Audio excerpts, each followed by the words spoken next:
Good evening, everyone, and welcome to this regular meeting of the Poway Unified School District's Board of Education on November 6, 2025. Please note this meeting may be recorded or broadcast at the direction of the board, and the recording or broadcast may capture images and sounds of those attending the meeting. Now I invite our Deer Canyon Elementary School students, Alex, Alikia, and Allison to join me in the Pledge of Allegiance. Everyone stand up.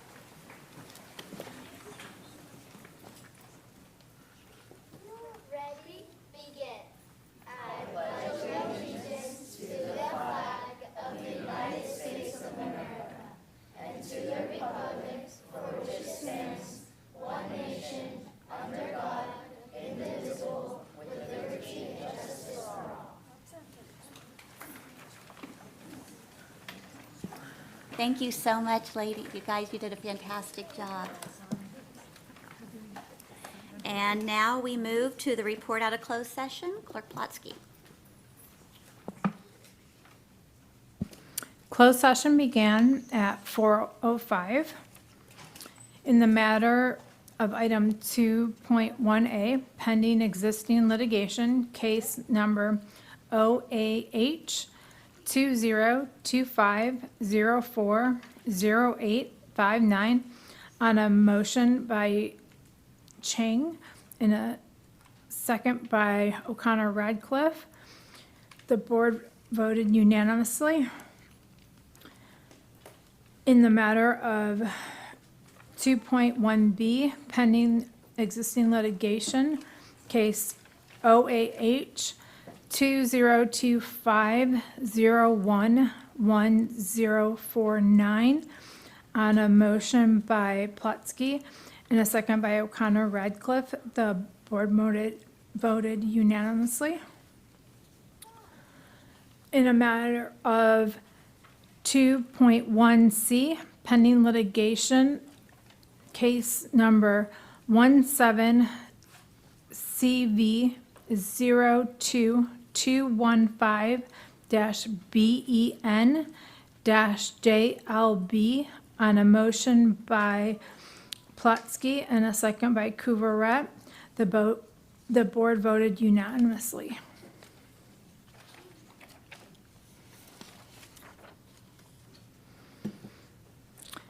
In the matter of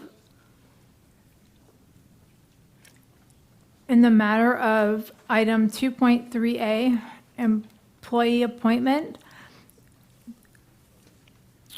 the Associate Superintendent of Personnel Services, on a motion by Chang and a second by O'Connor Radcliffe, the board voted unanimously to appoint Melissa Griffith to serve as Associate Superintendent of Personnel Support Services effective December 15th, 2025. Yep, pause. And Melissa, are you here?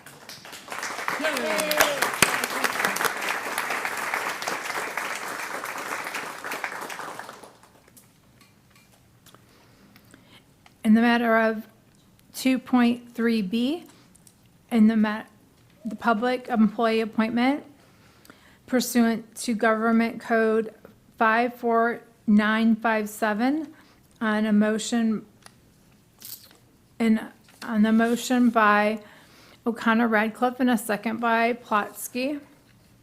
The board voted unanimously to appoint Bonnie Gonzalez as principal of Black Mountain Middle School.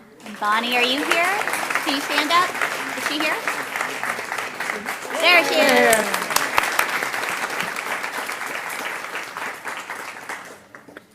There was no other reportable action taken during closed session, and the board adjourned closed session at 5:48.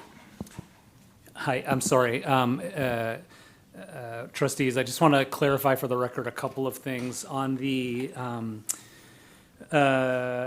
matter of item 2.1A, the board voted to approve the settlement agreement. On item 2.1B, the board voted to approve the settlement agreement. On 2.1C, the board voted to authorize the appeal. And I believe those were the only other actions. Just wanted to make sure that that was in the record. Thank you. Oh. Sorry, and there's one more. Just to be clear, related to the contract for the Associate Superintendent Personnel Support Services, no action was taken by the board during closed session on the employment agreement. As required by law, the employment agreement will be voted on during open session as part of this evening's regular meeting agenda. Thank you. Does that conclude the the closed session? Yeah. Fantastic. So we're going to move on to members in attendance, and everyone is here. And now for our welcome to the public. Welcome to the monthly meeting of the Board of Education. If you would like to address the board, please complete a speaker slip. If the item you would like to speak about is an agenda item, please submit a pink speaker slip and indicate the agenda item number. If you would like to address the board on a non-agendized item, please submit a white speaker slip. All speaker slips must be submitted to the clerk of the board before the agenda item comes up. If your topic is on an agenda item, you will be called to the speaker table when the agenda item is reached. Each speaker is allotted 3 minutes, and each agenda topic is limited to 20 minutes. If your topic is a non-agenda item, you will be called to the speaker table during agenda item 4.2, public comments.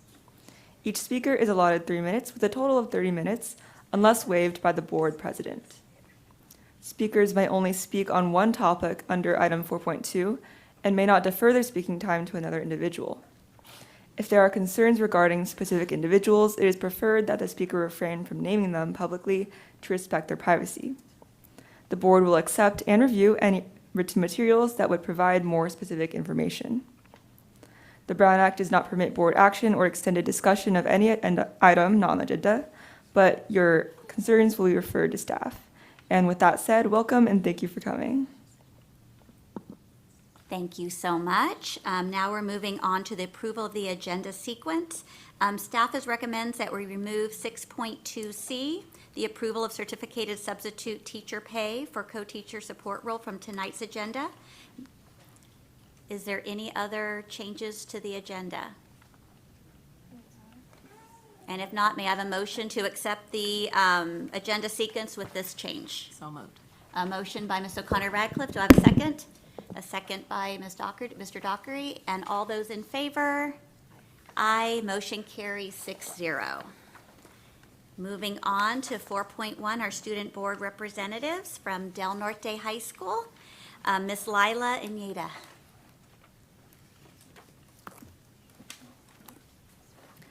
Good evening, members of the board. My name is Lila Iñedi, and I'm the ASB president at Del Norte High School.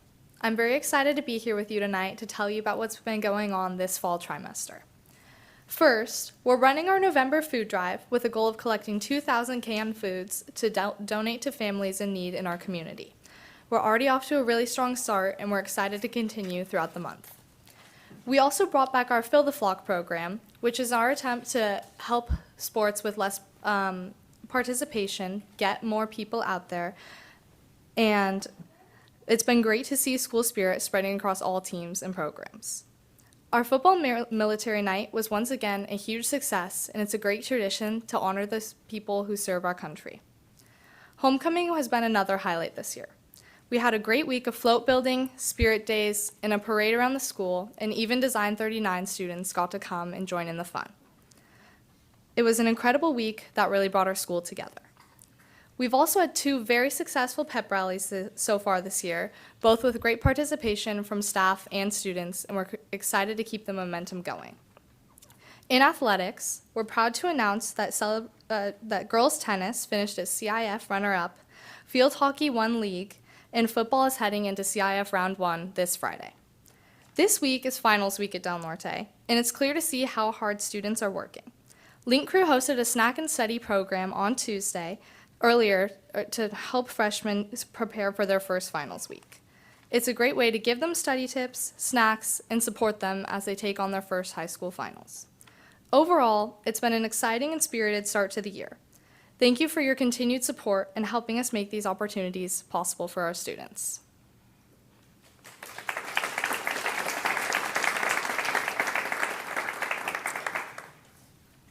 Thank you so much. Next from Abrexas High School, we have Yaira Kenbeiva.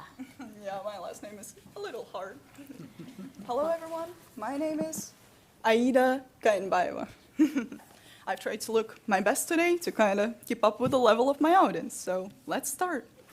First, I wanted to say thank you for allowing me to represent on behalf of Abraxas High School today evening. We have two programs at Abraxas High School, the diploma program and the adult transition program. I'm currently a student in the diploma program. Students in the adult transition program develop a variety of vocational and independent skills at over 35 locations over the community, and of course, on the Abraxas High School campus. Just this year, the Eagle's Nest Cafe was launched as a new on-campus job site. The cafe features breakfast items available for purchase to the staff. This semester, 54 students are participating in paid job sites and 76 are participating in volunteer job sites. In addition to our campus-wide job sites, the adult transition classes have been doing student-run businesses. Oh, I think that was too loud. The students work hard to research, plan, budget, and even market for them. Thanks to the support of our amazing parents and the staff, these businesses have been very successful. This include The Blend, and handmade smoothie business, also selling student-made crafts, Sign Abraxas, a movie theater, a Waka Taco, a Buffet-style restaurant, and Sweet 16 ice cream and sweet shops, which was serving student-made ice cream. Our Safe Promise Club hosted our annual all-campus door decoration contest and Spooktacular last Thursday. Classrooms from adult transition teamed up with diploma homeroom classes to decorate their doors. This display of creativity was out of this world. Decorated doors range from Dia de los Muertos to Ghostbusters to Alice in Wonderland. In addition to enjoying the decorations, we had an hour of activity where classrooms provided different games or crafts for everyone to do.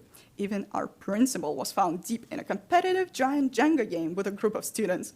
It was great to see adult transition and diploma students and staff having so much fun all together. Weekly career representation continued for diploma program students by professionals from a variety of industries, from banking and medical spheres to various trades. Students have also heard from local post-secondary schools, including community colleges, cosmetology schools, and trade schools. A tour of both Palomar and Miramar colleges is being planned for the springs for Abraxas students.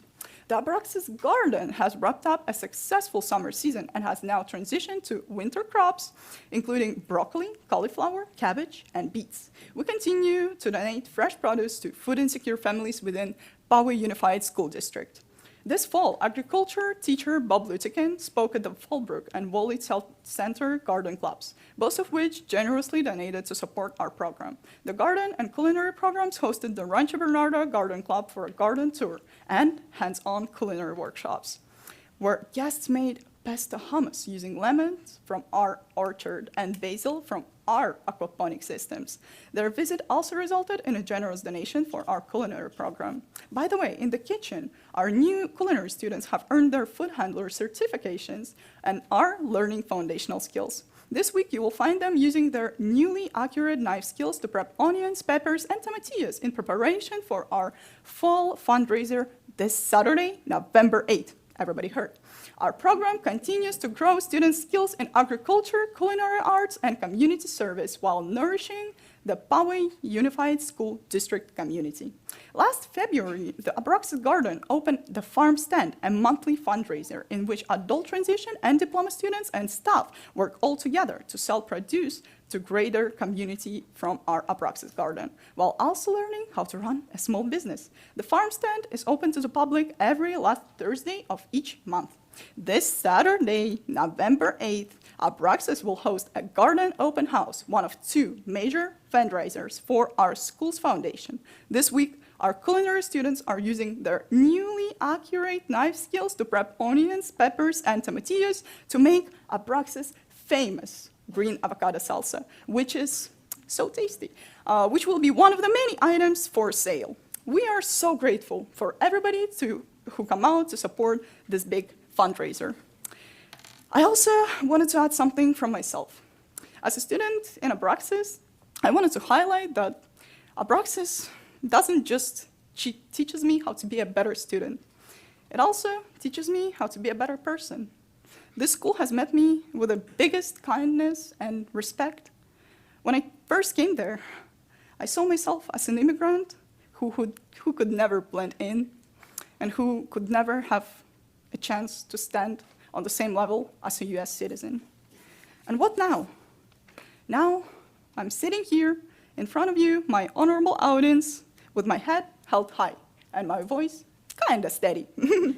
Now I see myself first and foremost as a human being who deserves respect. Unlike those who have spoken only English their whole lives, those who tried to put me down by making fun of my accent every time I spoke up, I now know 4 languages. Despite all their pressure, I'm still speaking my truth, and I'm speaking loudly.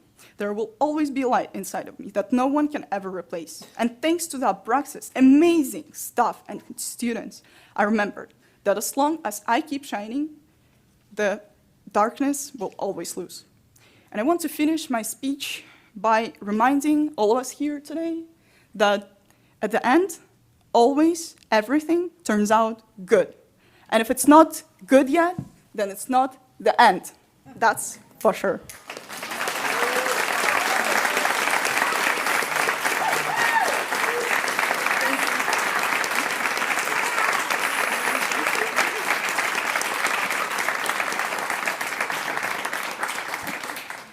Thank you for those beautiful words. It kind of reminds us why we're all here, so thank you very much.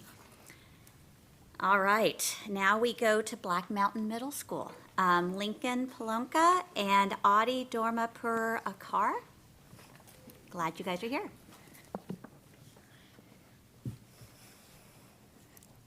Good evening, board members. My name is Adi Dharmapurikar, and I'm an 8th grade ASB officer at Black Mountain Middle School.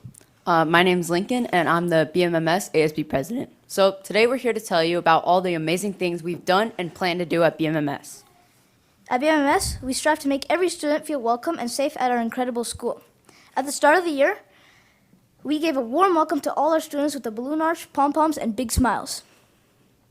But before that, we had a very successful 6th grade orientation ran by our very own BMMS Web. There, we had team building games, a tour of the school, and a ceremony, leaving all 6th graders with connections and knowledge of our campus. You may be wondering, what is WEB? WEB is a new program at BMMS and stands for Where Everyone Belongs. They do things like running our 6th grade orientation, our new student ice cream social, and make social media videos for 6th graders like what to do during lunch, hidden spots on campus, and how to study. This year, we had our very first Jog-a-thon fundraiser, where students walked up to our upper field carrying their class flags and wearing their class colors to find an amazing event. There, we had bubbles, music, posters, chalk art, water shooters, silly string, and much more. After that, we had another exciting and engaging pep rally. It was so much fun. The crowd was cheering in all the games. There, we announced the theme of our dance, Halloween, while also playing awesome games such as an all-crowd rock, paper, scissors tournament, Hungry Hippos, and Mummy Rap.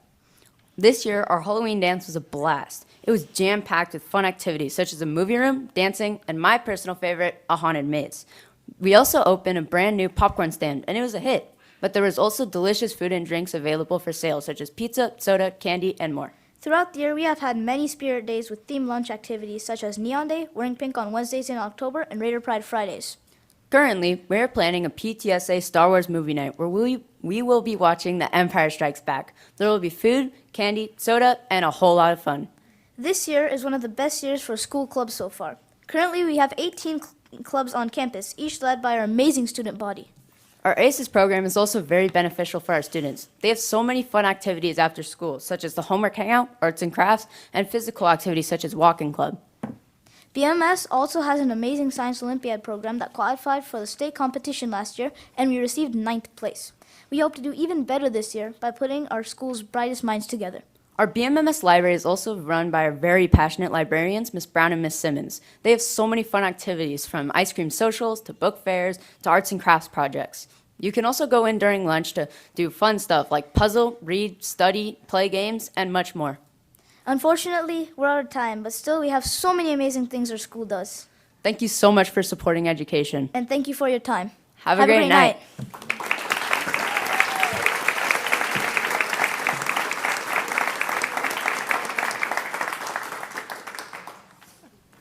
And now we get to hear from our Dare Canyon Elementary School folks, Alex Deori, Anio, Alekia Mudana, and Allison Yang. Come on up.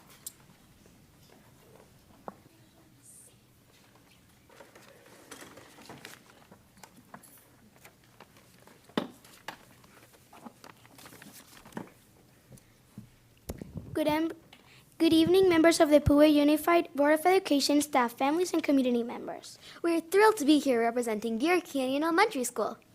Thank you for letting us share what makes our school such a special place to learn, grow, and lead. My name is Alex, and this is my second year at Deer Canyon. I moved to San Diego from Spain just last year. I'm Alekia, and this is my 4th year here. And this year, I'm launching our first ever school newspaper. And I'm Allison. I've been a Deer Canyon student since preschool and love being a part of our many clubs. At Deer Canyon, our positivity and inspire leadership teams welcome preschool through 5th graders each morning with smiles and purpose. Our community of students, teachers, and families supports one another through programs like Caught You Being Kind and our school-wide motto, Respect Yourself, Others, and the Environment. At Deer Canyon, we learn about a new herd habit each month. Herd habits are specific character traits like perseverance, empathy, trustworthiness, and this month's focus, respect. These values help students and staff speak in a common language, make good choices, and take responsibility for our actions. We believe in building a culture of kindness and accountability at Deer Canyon. Each week, Miss Bendix grounds our learning for the week with a Monday message video that focuses on our month's herd habit, introduces diverse historical figures who have positively shaped our world, and highlights cultural celebrations. Learning at Deer Canyon is exciting. From our STEAM Lab hands-on experiences to 5th grade band and orchestra lessons, we have endless ways to explore our interests. This year, we have launched a coding academy and weekly music for TK through 3rd graders, learning coding and art from parent volunteers. We stay active through running club and PE and celebrate with Spirit Days, Coffee with Principal, and school-wide events like Movie Night, the Halloween Parade, Monster Mash, and Funky Fridays. Our monthly assemblies where we celebrate students and share school news and enjoy Westview Ambassador, DC Leader, and grade level skits highlighting our herd habits. We invite you to attend tomorrow's morning's Funky Friday where our entire community unites with Deer Canyon pride, students, families, and teachers, together. We've also recently had special learning weeks like Digital Citizenship Week and Red Ribbon Week, where students lead presentations on staying safe, healthy, and both kind online and in person. Beyond the classroom, Deer Canyon offers extracurricular activities like robotics and junior FLL, science olympiad, chess club, math club, choir, and musical theater.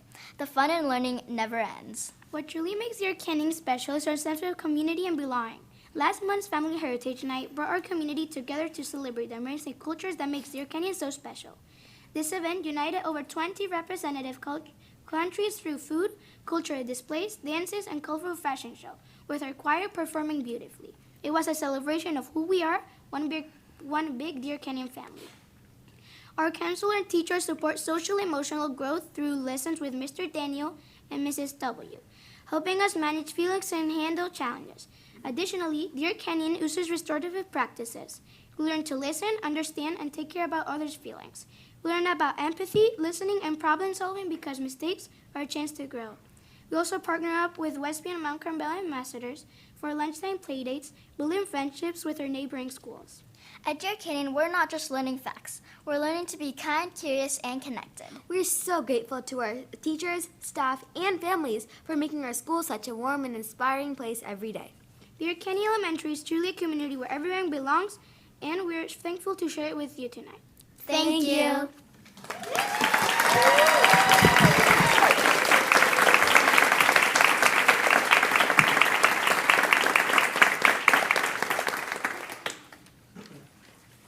Before we go on, if our student representatives and their families would like to make an exit stage left, you can go ahead and do that. Stage right? Oops, sorry. Your left. It's my left.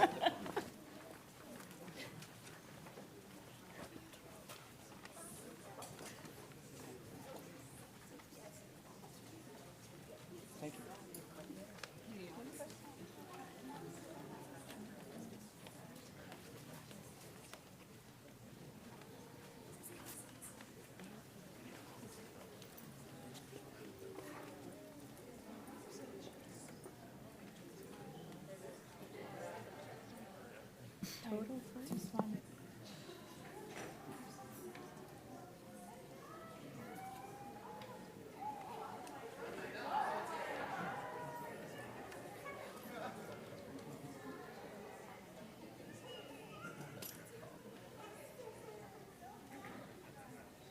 right. Now we're on to 4.2, public comments on non-agendized items. Individuals wishing to address the board regarding an item that is not on the agenda or items of specific concern may do so at this time. Public speakers must fill out a speaker slip and include the subject or topic you wish to speak on and submit it to the board clerk before the agenda item is called. The board reserves the right to group speakers on the same topic together. Speaking time is limited to 3 minutes per speaker with a maximum of 20 minutes unless waived by the board president. This is due to the necessity to conduct the district business in an orderly and efficient manner. Thus, submitting a card does not guarantee you'll be able to speak, although all cards will be submitted and be retained as public record. Members of the public with the same viewpoint may select a few individuals to address the board on behalf of that viewpoint.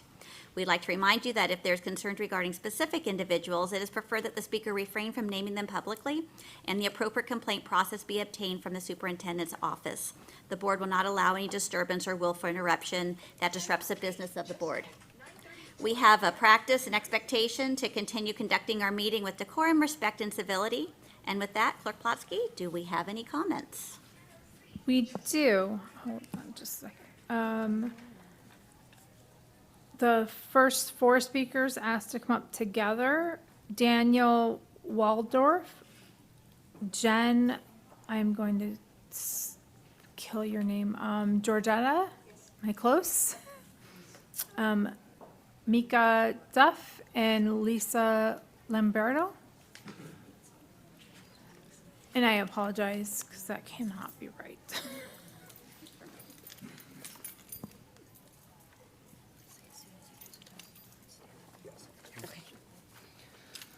So are you going to each speak separately or all together? mixed? Sequentially. Okay. Yes, yes. Esteemed members of the board, my name is Daniel Waldorf, and I'm an educator and one of the union representatives at Design 39 campus. With me is a group of fellow teachers and parents from Design 39. We have come before you tonight to read the statement that was prepared on behalf of all of us. We're here because we are deeply worried about an issue currently occurring at our site.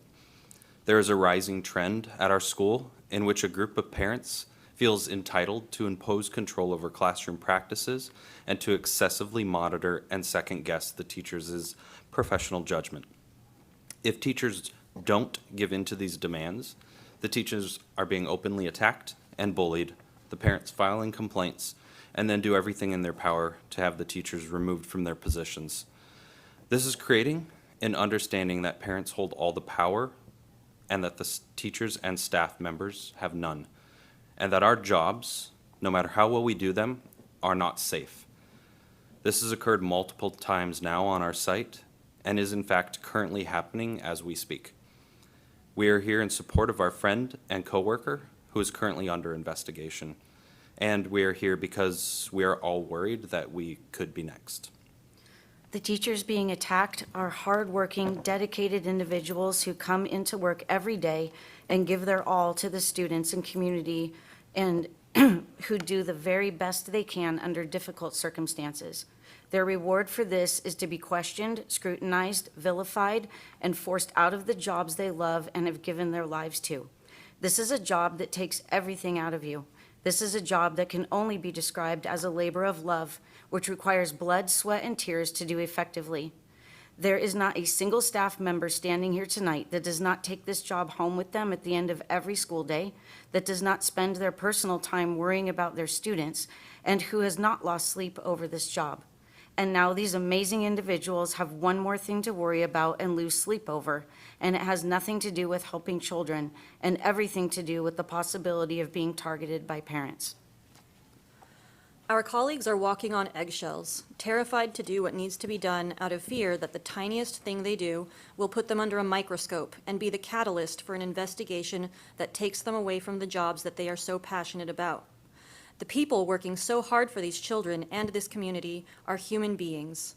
They deserve to be able to do their jobs without fear of excessive scrutiny and persecution.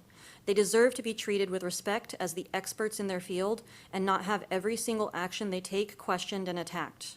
Teachers are already undergo evaluations conducted by their site administration to determine their effectiveness and suitability for their positions, and this should be the method in which teacher placements are determined.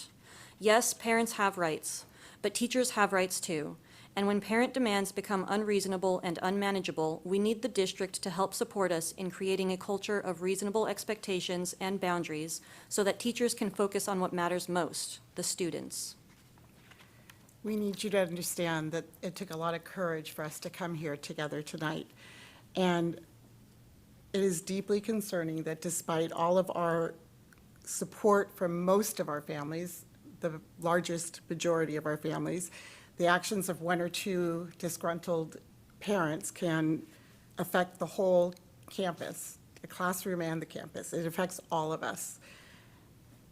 Every day, we stand before our students and teach about values, morals, and integrity. We believe in leading by example, and that's why we felt compelled to come here tonight, to speak on behalf of our colleagues and share our growing concerns. We want to be clear, not all parents are contributing to this issue. Many wonderful parents have expressed their support, and some are actually here this evening with us, representing our D39 parent community. We love our campus. We love our students. We love our parents, our families, and we love our community. We love everything that they bring to us. But what's happening to our coworkers is heartbreaking. It's a tragedy that cannot be ignored, and the precedent it sets cannot be allowed to continue. We are asking for your support and for your help in addressing an ever-growing issue that we feel is quietly eroding our safe space at work and our ability to do our jobs. Ultimately, this is pulling us away from what we need to focus on most, and that is our children, our students. Thank you. Thank you.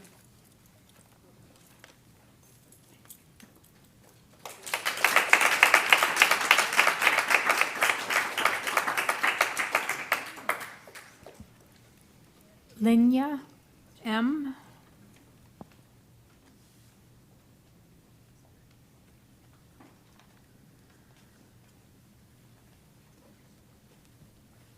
Good evening. I am speaking on behalf of the same individual. On behalf of my husband, my son, and myself, this gentleman is an exemplary human, educator, and mentor. We are proud to know him and to support him. We were fortunate enough to meet him last year during the second half of our youngest son's fourth grade when he stepped in as a long-term substitute teacher. At this time, our son was acting out and behaving poorly. This gentleman stepped in and immediately connected with our son. He took the time to get to know him and to learn about his strengths and his weaknesses. He helped our son turn his weaknesses into superpowers. He observed that doodling was incredibly regulating in between tasks and during non-preferred tasks for our son. He allowed him to doodle, which resulted in increased compliance from our son for both preferred and non-preferred tasks. It's important to mention that our son was in the middle of a behavioral assessment by our school's IEP team when this gentleman stepped in. Due to his strengths as a teacher and a mentor, the assessment resulted in my son no longer needing any behavioral interventions. Through this process, this gentleman communicated with both my husband and I. He has the ability to connect with both children and adults, a skill that is innate and difficult to teach. We stand behind him and we continue to support him in all of his personal and professional endeavors. In fact, we recommend him for a full-time teaching position at the beginning of the year and would continue to do so every school year. I'm reading on behalf of a friend and fellow collab member at our school. I serve on the board of our school as well as a parent of a child in this gentleman's class. I have also had 2 older children attend this school, and I've been actively involved on the campus for the past 5 years. Through this time, I've had the opportunity to work closely with many educators and gain a strong sense of the school's culture. This past year, this gentleman took a particularly challenging classroom over, one that had looped from the previous year and came in without a strong foundation of structure. Despite these challenges, this gentleman approached the situation with a positive attitude, patience, and a genuine desire to establish a more supportive learning environment. He worked to introduce clear routines and expectations so that the students could better focus, learn, and grow. From our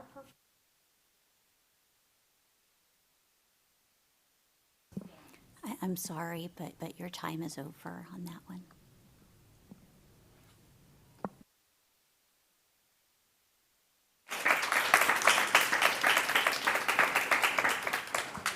Lynn C. I had a feeling I was going back. Meeting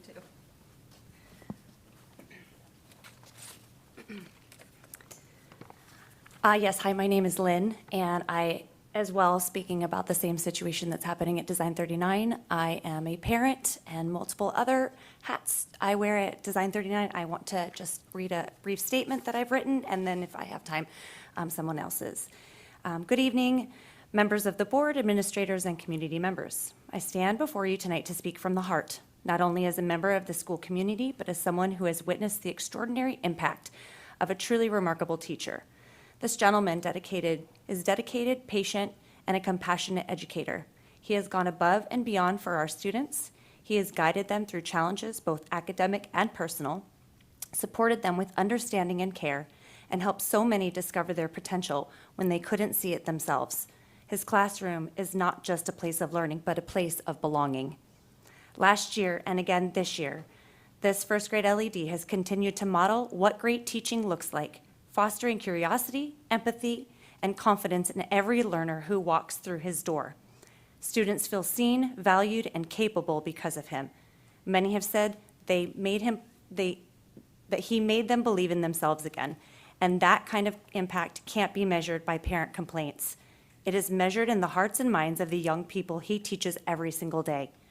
It is deeply disheartening, then, to see such a dedicated teacher treated unfairly and disrespectfully by a small group of parents.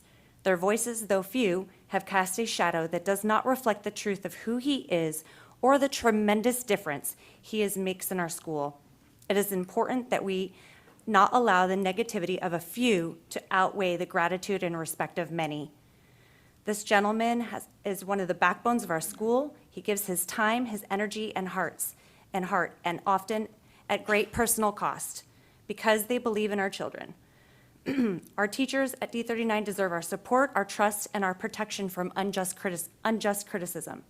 So tonight, I ask this board and this community to stand behind this gentleman, to recognize not just the challenges he faces, but the goodness and integrity he brings to his work every day.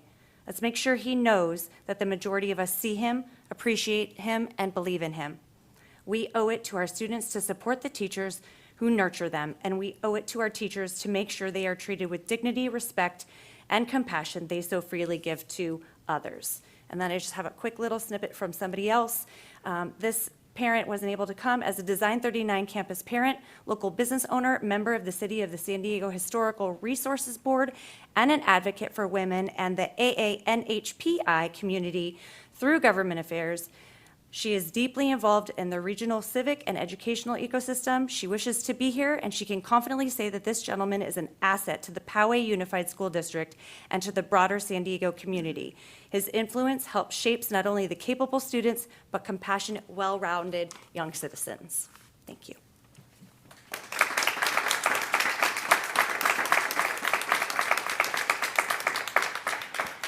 Rochelle Babler.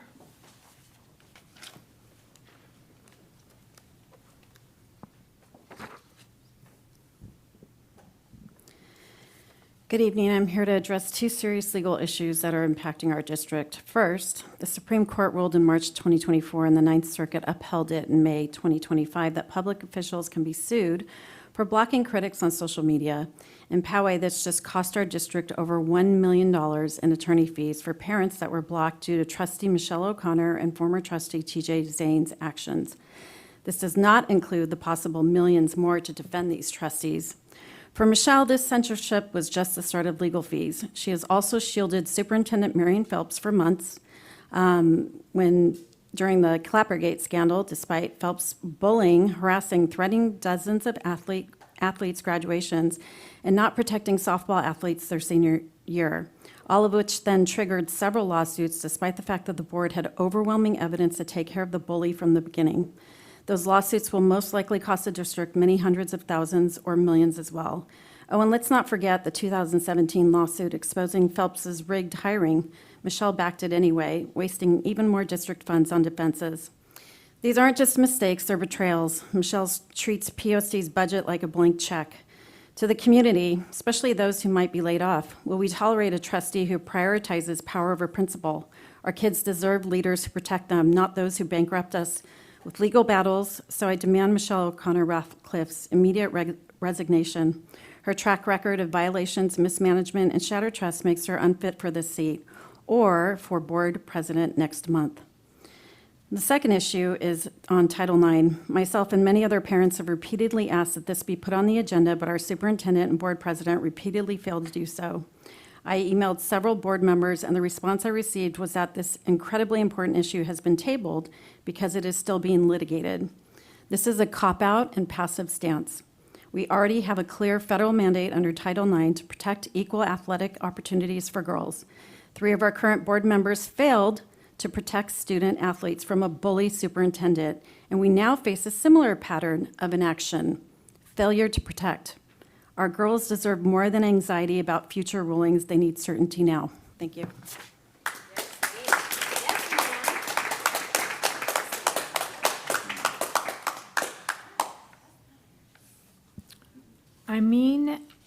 Javon?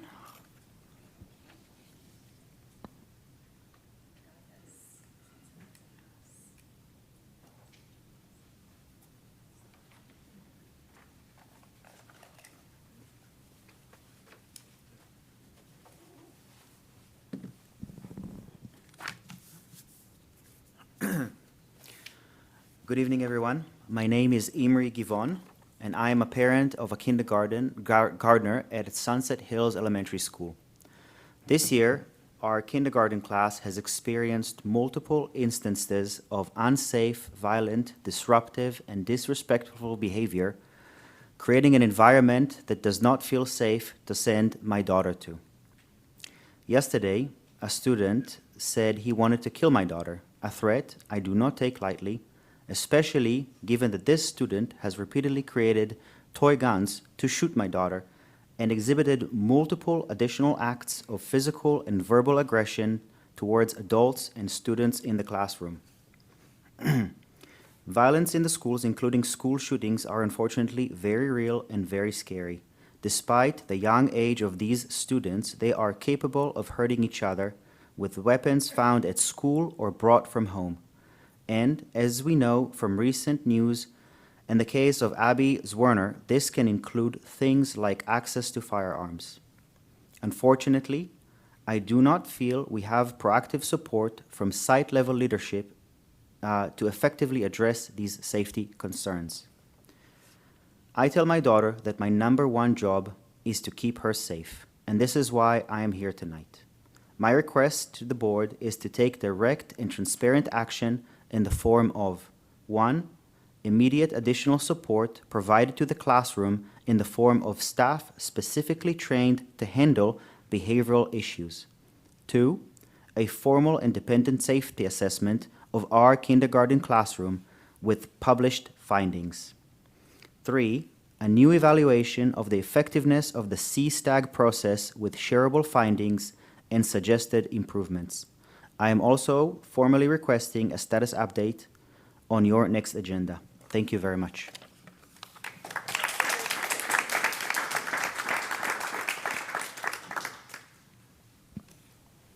Giselle Neek.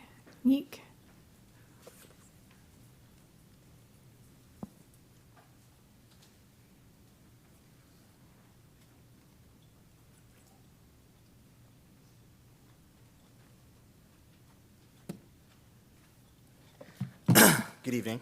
My name is Jessel Nake, and I am a parent of a kindergartner at Sunset Hills and a proud alumni of that same school. I want to speak tonight about both the physical and physiological safety of our children. Over the past few months, my daughter Alia has come home from school expressing fear and sadness about what happens in her classroom. She's been told by another child how much he hates her. She's seen her classmates get hurt. He's tried to hit her. And she now walks into school anxious instead of excited. There have been documented cases of hitting, death threats, like we just heard, to other students, and as well as the teacher as well, saying things like, "I'm going to kill you," making finger guns, making toy guns, taking things and stabbing dolls, you name it, and throwing of sharp objects directly at peers, which is also a documented case. This environment has made it difficult for her and for the teacher, Ms. Walsh, to focus on learning. No child or teacher can thrive in a classroom that feels unsafe or unpredictable. I've done everything I can to partner with leadership. I've volunteered, I've advocated, I've gone to them and seen what else we can do. But the responses we've received have been general, procedural, and they haven't built any kind of confidence that our children are in a secure and safe learning environment. No kindergartner should be asked to ignore aggressive behavior while also hearing lessons about being a responsible citizen. Being a responsible citizen means caring for those around us, and the classroom needs care and consistent help. So tonight, I'm asking the board to take two specific actions. Provide a dedicated full-time individual in the classroom to assist with behavioral and emotional support. And number two, set clear direction for leadership to ensure families can trust that safety, both physical and psychological, is truly the district's top priority. Please direct these steps and place a public progress update at your next regular meeting. Our children deserve to walk into school without fear, and our teachers deserve the support to make that possible. Thank you.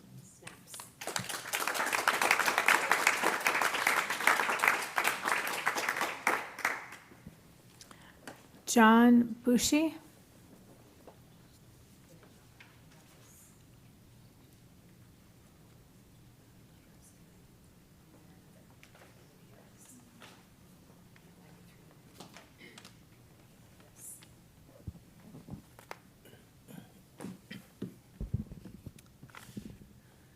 Good evening. My name's John, another Sunset Hills parent. I'm here to echo the concerns that you've just heard from two other fathers in the class. Yeah, my son's a kindergarten classmate. We've had multiple serious safety incidents since the start of the school year, including the well-documented incident of the throwing scissors and hitting and injuring a student.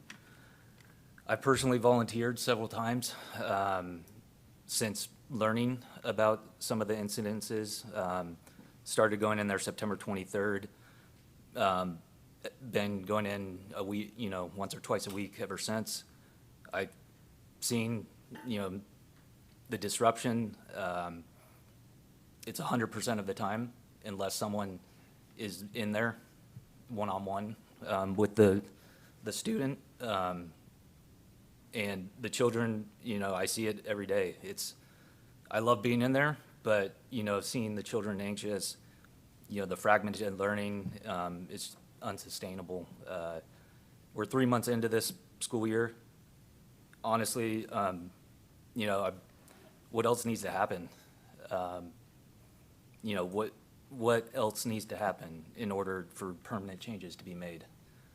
As you've, just saw the two parents before me, several other parents have raised our concerns. The site level responses has been inconsistent and flat out dishonest, very dishonest. We're registering a formal loss of confidence in the site's current approach.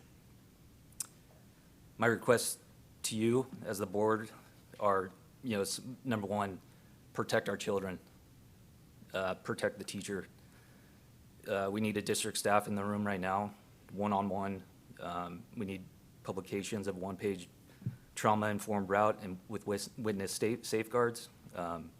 We need to protect the instruction, get it back to what's normal for kindergarten life, what they deserve, what the children deserve. Protect the partnership with the parents. We're in there all volunteering. We love it. We want to continue to do with it, and we need that support. And then, also support for the leadership.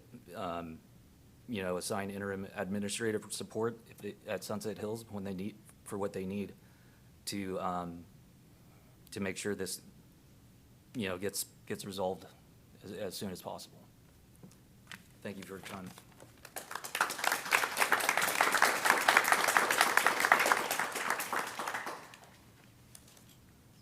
Jessica Lee.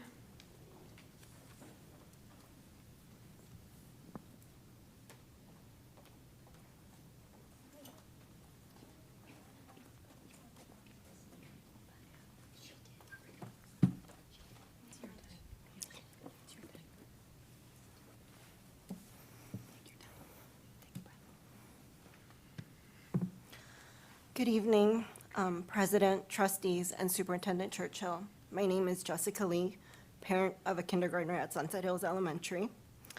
This fall, our classroom has experienced frightening disruptions, especially during arrival, lineups, hallways, recess, and dismissal.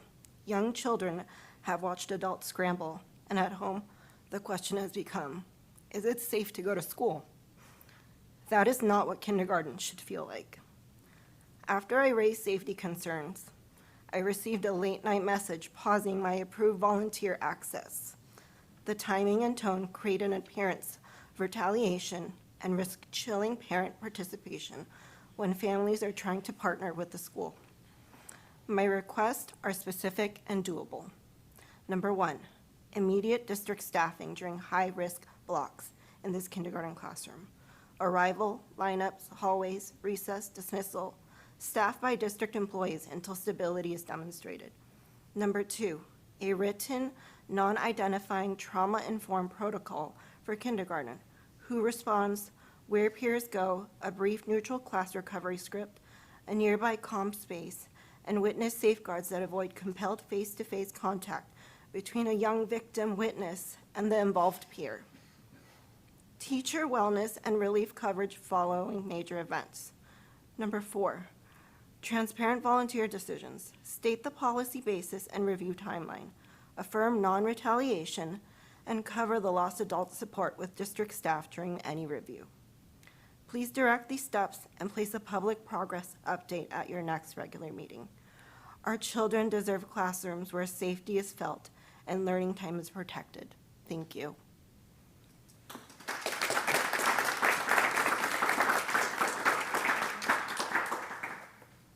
Andre Carter.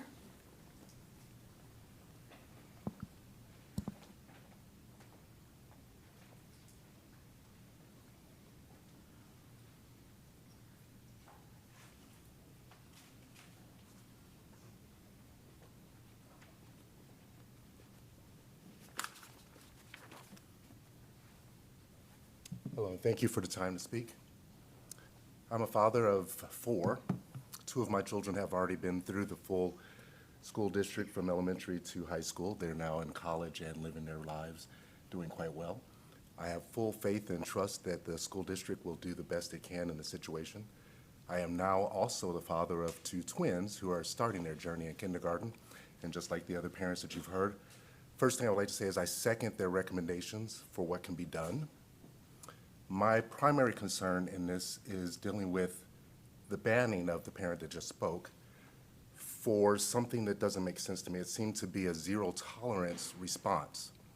I've coached as Westview as a pole vault coach, and I now work as a co-captain for the Lego Club. I'm working with the kids as much as I can with my job.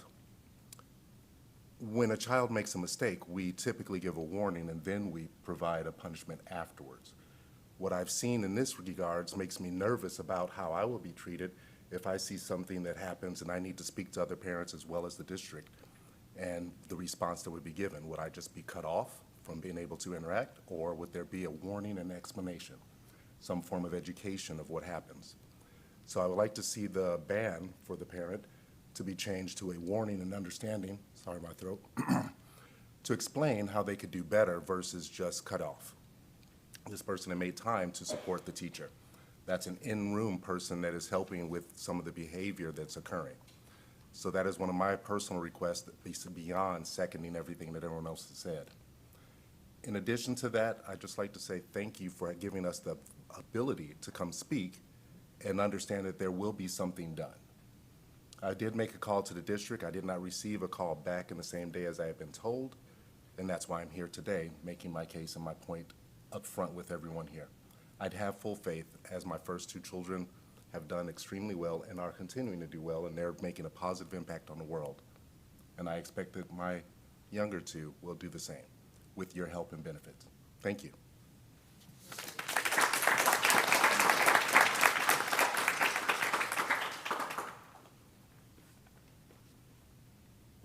Jennifer Ramirez.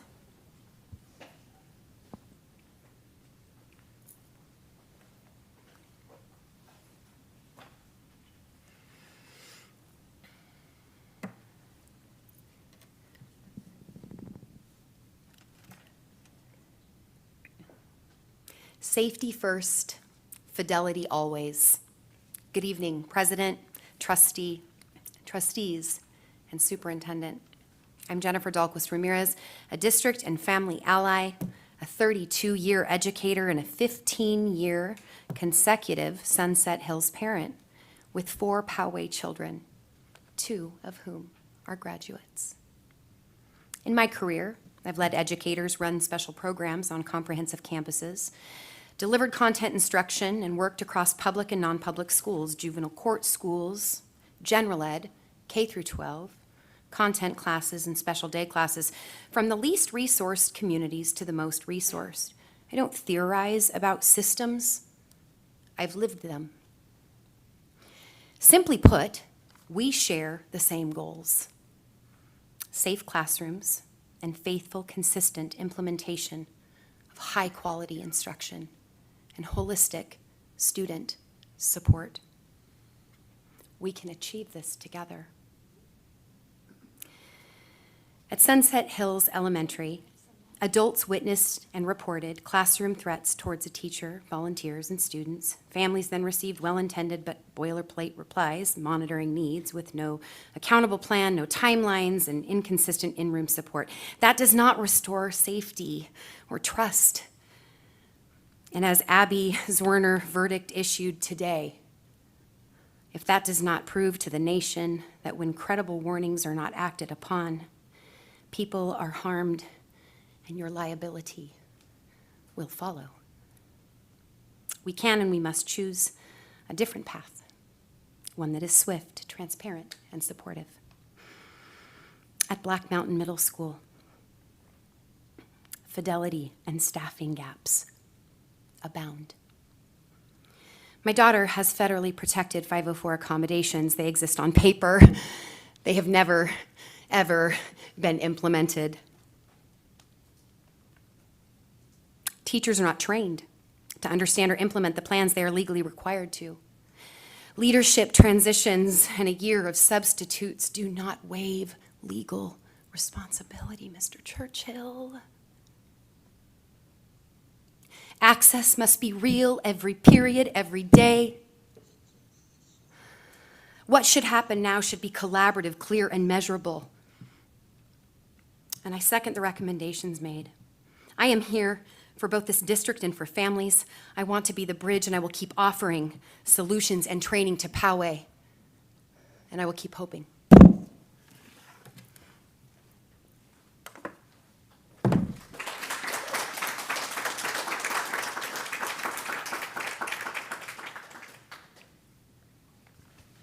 Julie?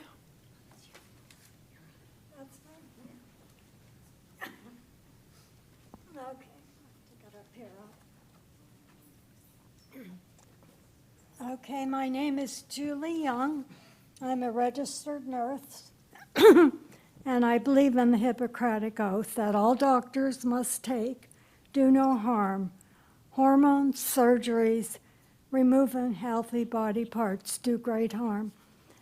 I want to also say I was a nurse director of an eating disorder unit for SHARP, and I'm very familiar with body dysmorphia.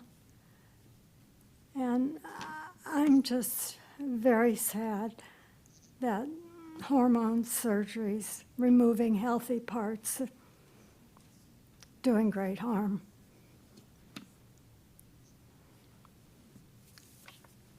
Thank you.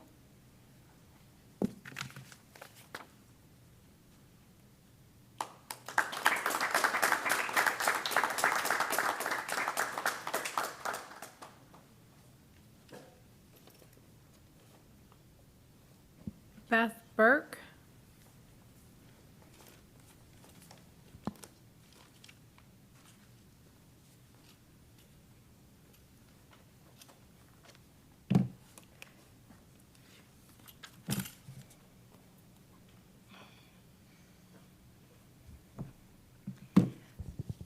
Good evening. My name is Beth Bourne. I graduated from Poway High School in 1988, back in the days when a girl grew up to be a woman and a boy grew up to be a man.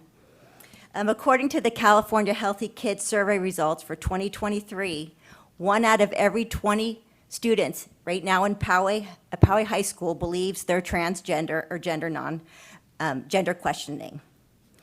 So this is about 400% higher than the national average. Why are there so many trans-identified children in the Poway schools? Well, if you go back to 2016, you can read in the San Diego Union Tribune about the controversy of a girl who was pretending to be a boy using the Rancho Bernardo High School. In fact, in this room right here at this school district, in February of 2016, there were hundreds of parents who were speaking out, because back then we knew common sense and in our gut that you should not allow boys in the girls' locker room, and even boys deserve privacy and dignity in their locker rooms. But what happened when these parents spoke out? Kathy Molig from Trans Family Support Services was there in 2016, and she called these parents transphobic, bigoted, closed-minded for not supporting this new social medical experiment that had been introduced into the Poway schools. Kathy Molig is also famous for being the first mother in San Diego to have her daughter, who was adopted, suffer from fetal alcohol syndrome. She had her daughter at 14 years old at Rady's Hospital here in San Diego. In 2015, she had her daughter's breast amputated because she told her daughter she could become a boy. So why does the Poway School District now have a contract with Kathy Molig with Trans Family Support Services? And if you go onto their Instagram account, you can see here in Poway, back in November of 2024, that Trans Family Support Services trained over 100 Poway principals, associate principals and coaches in the Poway School District. Teachers were asked and coaches to put a trans flag in their classroom and a safe space sticker in their office. So if you look at the elementary schools in Poway, you now have tampons in the boys' bathrooms at the elementary schools. You have GSA clubs in the middle schools telling children that they could be born in the wrong body. Why do Poway teachers triangulate relationships between parents and their children, telling these children that they can change their names in the schools, change their preferred pronouns, and do all of this behind the parents' back? Why are you triangulating families? What's a simple action you can take? Rather than be cowards, you can pass a Title IX resolution saying that girls deserve safety and fairness in sports and dignity and privacy in their locker rooms. So please have some courage, have a spine, you guys.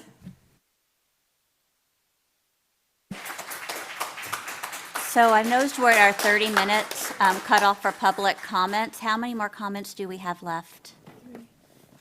Okay, I'd like to go ahead and hear those last 3 speakers. Is there anyone who has a problem with that? Okay.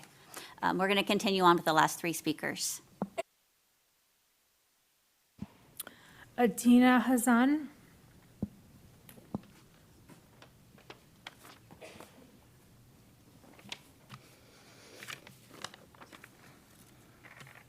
My name is Adina Hazan. I'm here today as a parent demanding accountability for what our middle school is promoting to our kids.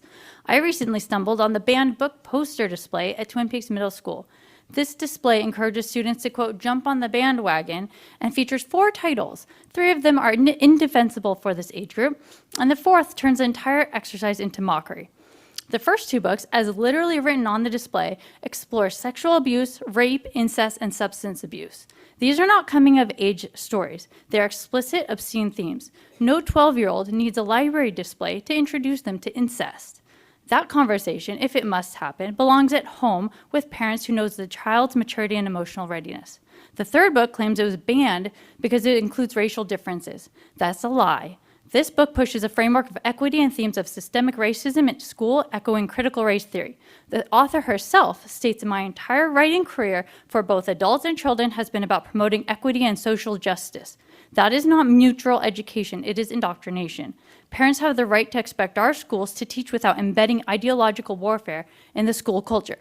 And then, absurdly, the display equates these 3 titles with Harry Potter, sneering that it was banned because it encourages witchcraft. This is not clever satire. It is deliberate ridicule of anyone who objects to rape narratives or political manifestos being marketed to children. It tells parents, your concern about incest is as silly as worrying about magic wands. This is contempt. It's not education. That same week, I stumbled on this display at the library. My kids brought home a permission slip asking me to sign off on watching The Outsiders, a PG movie from 1983. The school seeks my explicit consent for teen angst on a 40-year-old VHS, but rape, incest, sexuality, and CRT propaganda are diverse voices we're supposed to celebrate. That double standard would be laughable if it weren't so dangerous. This is the same staff and same school that insisted on keeping a graphic novel featuring blowjobs in my kid's 6th grade classroom last year. This pattern is not accidental, it is a deliberate agenda. The law is clear. Parents are primary educators of their children. Schools exist to partner with us, not override us. A neutral education means teaching facts and skills, not smuggling mature content through the library. This is not about banning books, this is about age-appropriate curation. I will be sending through a picture of the display to all the board members. I expect investigation into the staff who approved the display. Hold them accountable, demand parents are notified and consent is sought when approaching our kids with sexual material. Restore real parental veto power. No more secret shelves, no more sneaky displays, no more contempt. Let us decide when and how our children encounter these themes.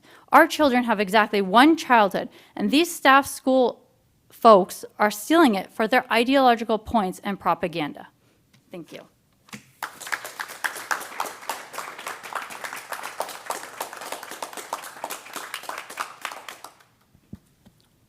Albira Warsiri.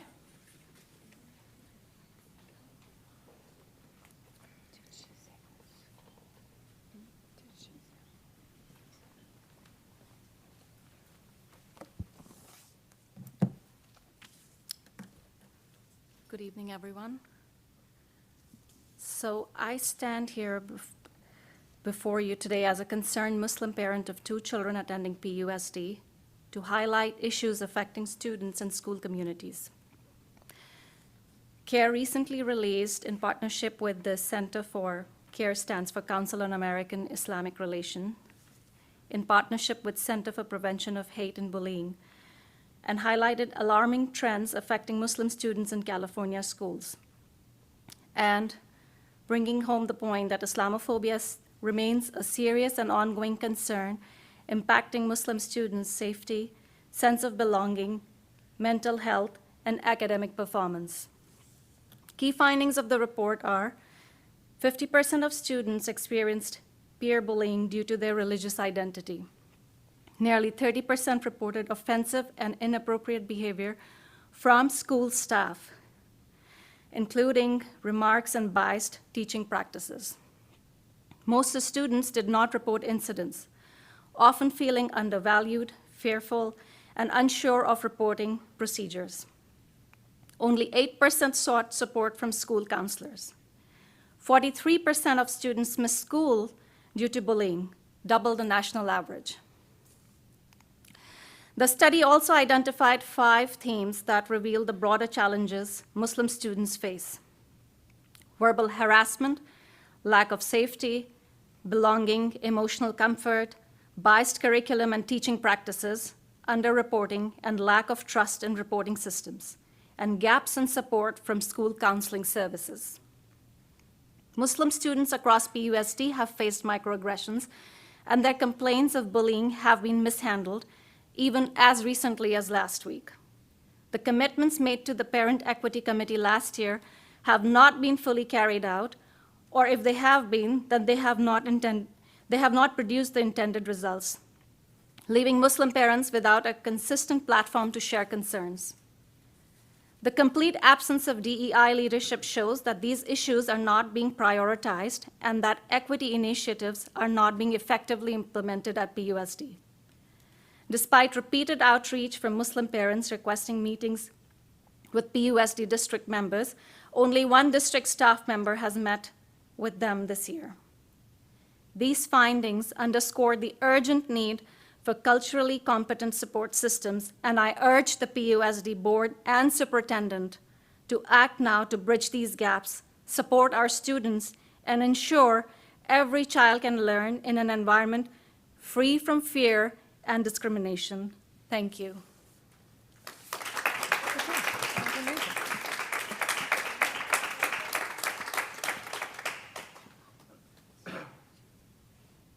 Casey Doan.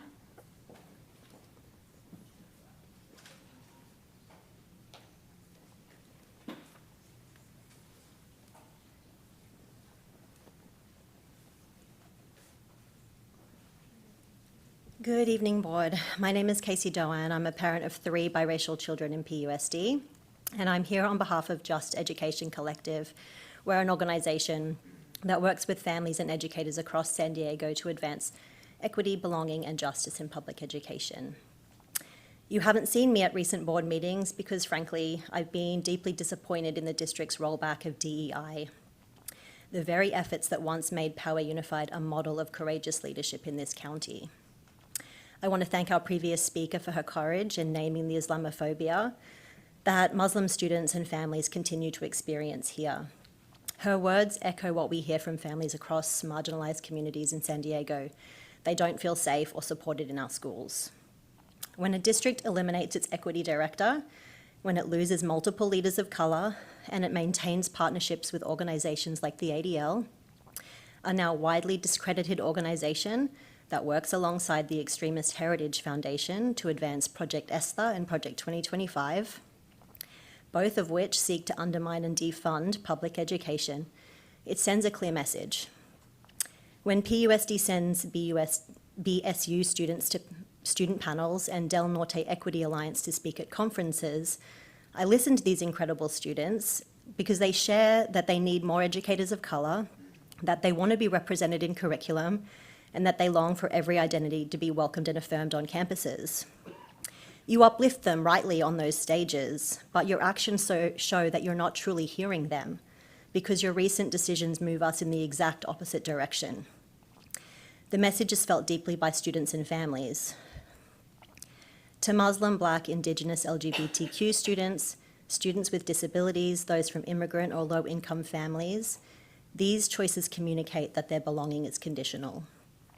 And it's not just about the optics. When families see that the district is moving away from equity work, when they see trusted leaders pushed out and partnerships maintained with groups that oppose public education's core values, trust erodes. And once trust erodes, it becomes very difficult to rebuild, especially when the district seeks community support for future initiatives and bond measures. Poway Unified was once seen as a district willing to lead with courage and integrity on equity. But leadership means standing firm when pressure mounts, not retreating from the values that make every student feel safe and seen. So we call on PUSD to reflect on the dangerous direction that you're taking and recommit publicly and unapologetically to the work of DEI. Our children are watching and they're listening to what we say and, more importantly, what we choose to do. Thanks.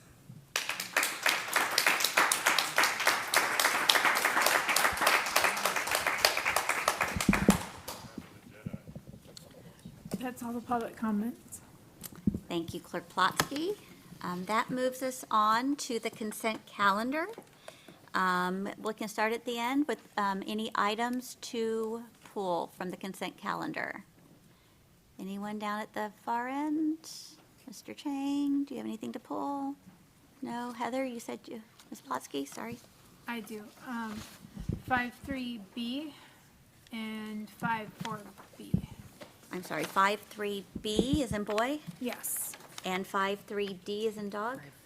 Oh, 54B. 54B. Ms. O'Connor? Yeah, Ms. O'Connor, do you have any to pull?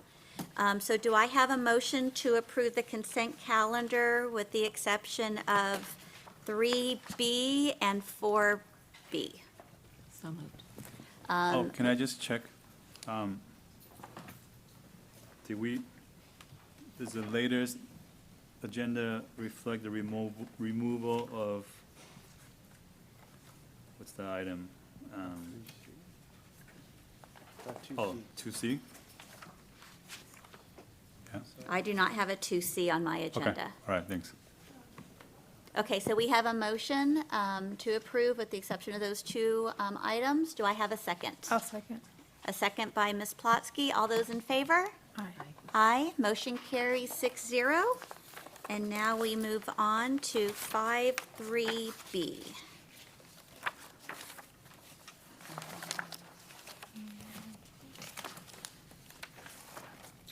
Does Eric have to? All right, 53B is approval, ratification of contractual service report, number 4, 2026, with Mr. Dill. Do I have a question from Ms. Plotsky first? Yes. So actually, it was just a clarification, because I know I asked this question of Mr. Dill a lot at every meeting. I wanted to clarify number 5 and number 6 on page 1, regarding the DSA on capital plannings, that, about what those were compared to what they regularly are, that those are not on current projects. That is correct. That's closeout for old projects that just didn't get all of the paperwork in. This is something that's actually many districts experienced in the 90s and early 2000s, and so we're cleaning that up. Okay, I just want to clarify that for the public, that they were not current projects. Thank you. So would you like to make the motion to approve that? Yeah, I'd like to make the motion to approve. Okay, it's a motion to approve by Ms. Plotsky. Do I have a second? Second by Mr. Dougherty. All those in favor? Aye. Motion carries 6-0. Now we move to 5.4B, approve of Special Education Community Advisory Committee. This is with Ms. Peterson, but let's start with Ms. Plotsky's. I actually want, this is for the CAC. I would like Shelley to read out the slate. Slate, the people. Yeah, yeah.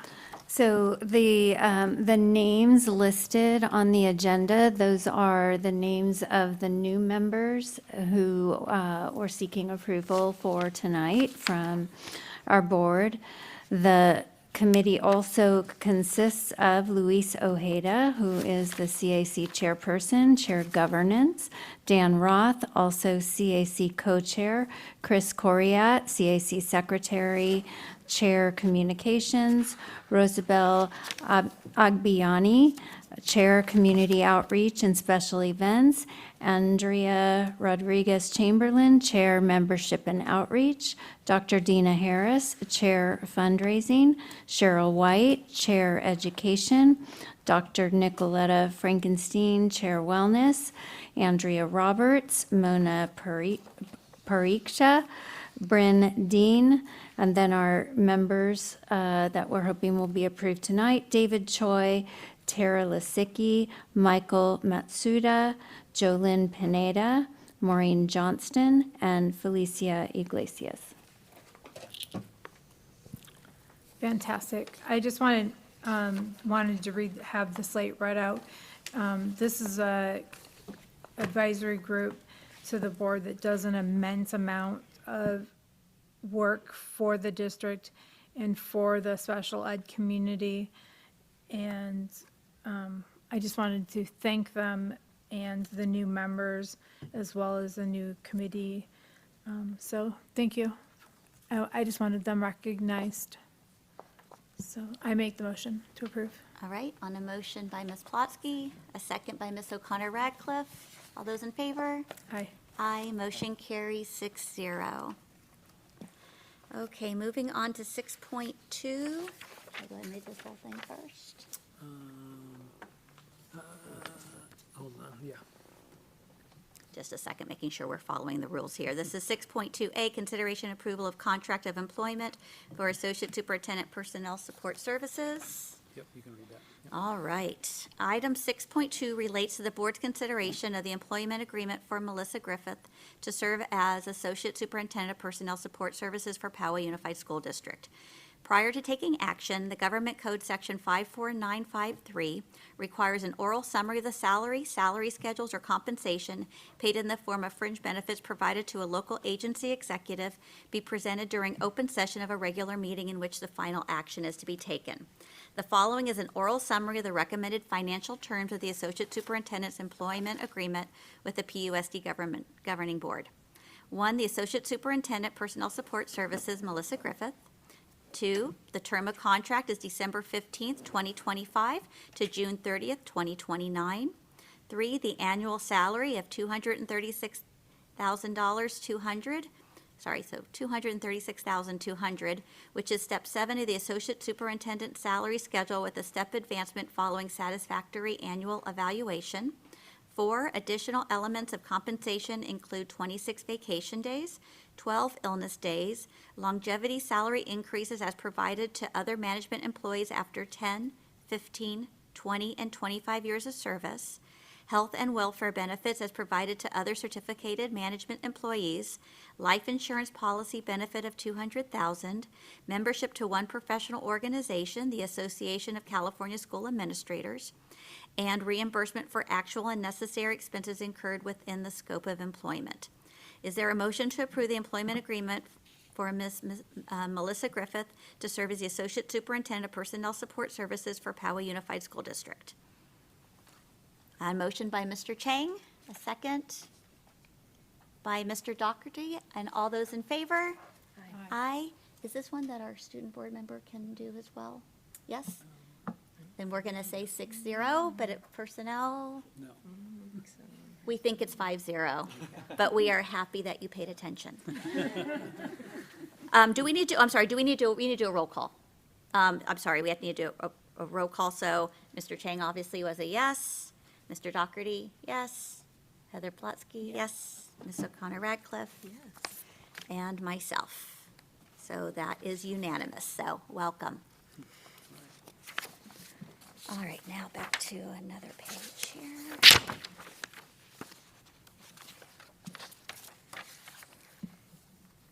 Okay, now we're on 6.2B. Approval of resolution number 22 to 2026, Personnel Commission exempt positions. Mr. Churchill. Actually, it's Dr. Mitchell. Thank you. So this particular item is for the board to take a formal action through resolution to identify 3 of the 4 permitted positions through the Education Code that allow classified senior leadership positions to be hired from an unranked list from the Personnel Commission. So the Education Code for a district of our size allows for 4 positions. 3 are currently identified on this board agenda item. Any questions, concerns, or a motion? Question, how often are you allowed to change these positions, or at all? You are only when the position becomes vacant. So should any of these 3 positions that are identified here were to become vacant, and it was an interest of the superintendent and the board to name a different position, that could be done at that time, but not until one of these positions was vacant. Okay, thank you. Motion to approve. Okay, we have a motion by Ms. O'Connor Radcliffe. Do I have a second? A second by Mr. Chang. All those in favor? Aye. Motion carries 6-0. As noted, we are taking off 6.2 6.2C, so we go to 6.2D, approval of new job description and position, Executive Director 2 of Human Resources. I don't know. So this position is before the board for consideration for a new job description and position. The Executive Director 2 of Human Resources would be absorbed amongst our current director positions. It was not a position in addition to current staffing. This position is brought for the board for consideration to allow that Executive Director 2 position to perform additional responsibilities, additional roles of a higher caliber than the current director job description. Any questions or concerns on that one? Then I would like a motion. Motion by Mr. Chang, second by Mr. Dougherty. All those in favor? Aye. Motion carries unanimously. Now 6.2E, approval of governing board appointee to Personnel Commission. So on this agenda item, the board, as you will recall at the September 11th board meeting, the board made a public statement naming the board-appointed commissioner and allowed for public hearing. That candidate is Gail Olson. Action this evening would formally approve and appoint Gail as the board's representative to the Personnel Commission. Any comments or a motion? I'll make the motion. A motion by Ms. Klotsky. A second by Ms. O'Connor Radcliffe. All those in favor? Aye. Motion carries 6-0. Now we go on to 6.3A, Elementary Language Immersion Program Update. Ms. Peterson. Thank you, Madam President. Tonight's presentation is intended to give the board an update on planning for elementary immersion expansion and share some feedback from our community. Next slide. So we conducted a survey of our community. It ran through October 2nd through the 23rd. It wasn't intended to go that long, but we neglected to shut it off. So it did run through the 23rd. But as a result, we got 2,162 respondents to the survey and asking a number of questions, and I'll run through those this evening. First, on this slide here, you can see where the respondents came from. It's fairly nicely spread across all of our elementary schools. We focused on elementary because that is, we were interested in gathering information around elementary immersion expansion. Next slide, please. Okay, so there we are.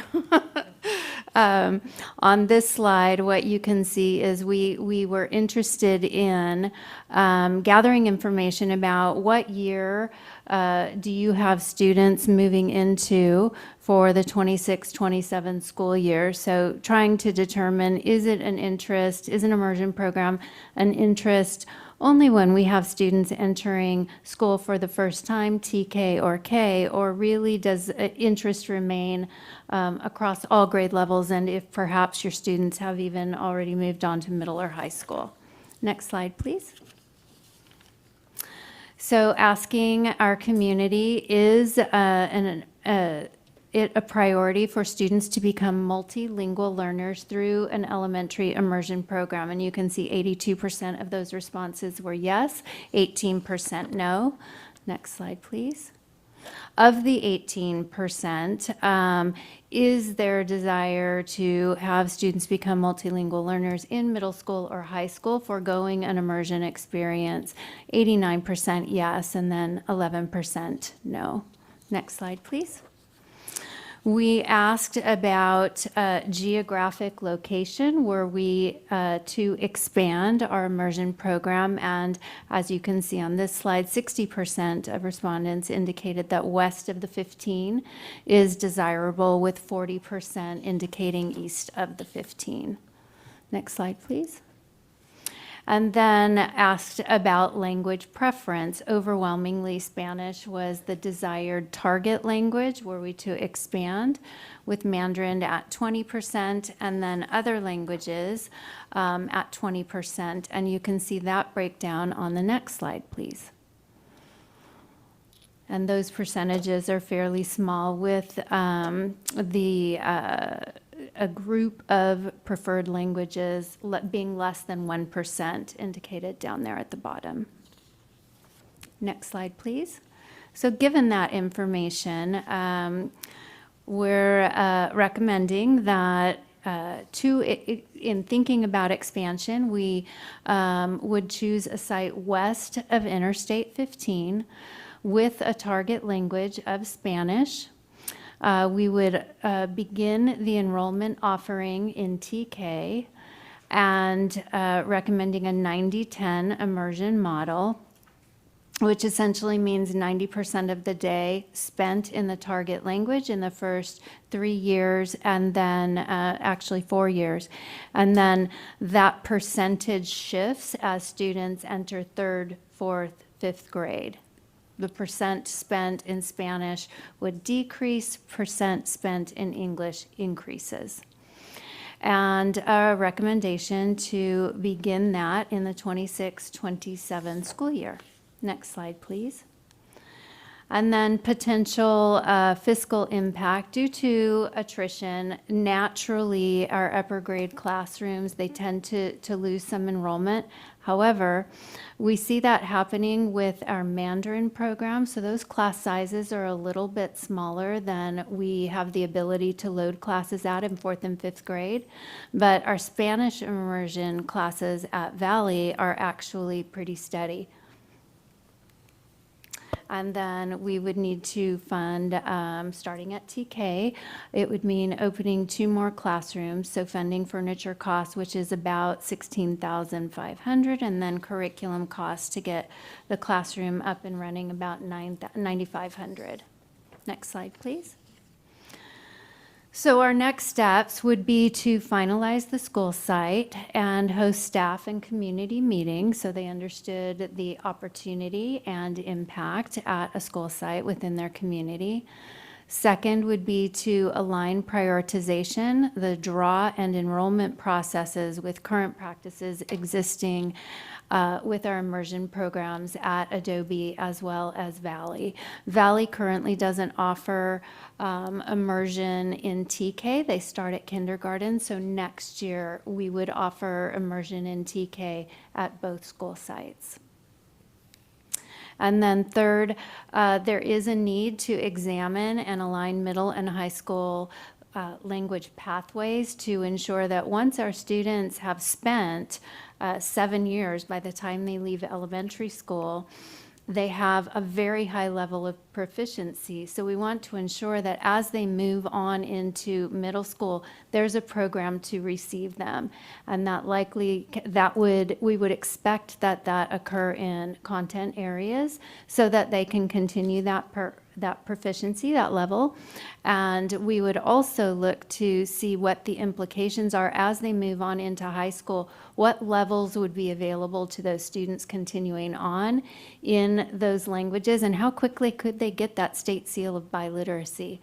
Typically that comes toward the end of a high school year, but for a student who's been in immersion, that shouldn't be the case. So we would look to see about making some changes there. Next slide, please. And I am happy to answer any questions you might have. Thank you so much, Ms. Peterson. I have to say, sometimes things move very quickly, and this is one of those. This was a lot of information with some good data very quickly, so thank you. Questions? All right, Mr. Chang. First of all, thank you for this. I know this was something that we push for, and because we wanted to try to go after growth, and I understand this is a complete new project that we pushed on you, so we appreciate it. I do have a question. That your survey shows that only 8% of the respondents were incoming TKs, but your proposal is to only have a starting TK class, even though obviously a great majority of the respondents expressed that they would be interested in dual enrollment, even though their kids are not starting TK. And my understanding is that we would be hosting this at a school with sufficient empty classrooms, which I believe there was 14. So given that we are going to pick a site with sufficient classrooms, given that there is a large interest from families that are not TK, that may be older than TK already, what's, I guess, keeping us from offering the other grade levels as well? Why only limit to TK? Interesting question. Because as students move through that process, that level of proficiency, it grows over the years. It takes quite some time, 3 to 5 years, for students to begin developing proficiency in a target language. And at the same time, when students are, if we were to say, begin an immersion program in 3rd grade, the academic demands in English are significantly more than if we begin to develop a target language at a primary grade like TK or kindergarten. So their academic growth in English could suffer in doing so, and they would not be at the same rate of proficiency development as they moved on up through the grade levels and then ready to transition into a content area as we expect that we would grow and develop through the immersion program. Could that be mitigated by some sort of proficiency requirements that we would ask these students to have if they're coming in at a higher grade level than TK? Is that doable? I would say yes. In my experience, though, we wouldn't have enough enrollment with a higher proficiency level to, say, enter in 3rd grade. So what we do currently is if a student comes, enters our district in 3rd grade, or their primary language is already Mandarin, let's say, or Spanish, and they want to enter the immersion program, we assess them to see what their level of proficiency is, and then they can enter an existing grade level. But I would not anticipate that we would have enough, numbers high enough to enroll and warrant a full teacher. Yeah, I mean, I'm just curious. I think it would be great if, as you're designing this, maybe we leave the door open, and if we could let parents know that, hey, we're not guaranteeing a class, we're going to have enough sufficient students, or whatever it is. But, if after examining it, you truly feel like that's not a feasible option, then we totally understand. But just hope that you will take that into consideration as you're exploring further. You bet. Thank you. Thank you.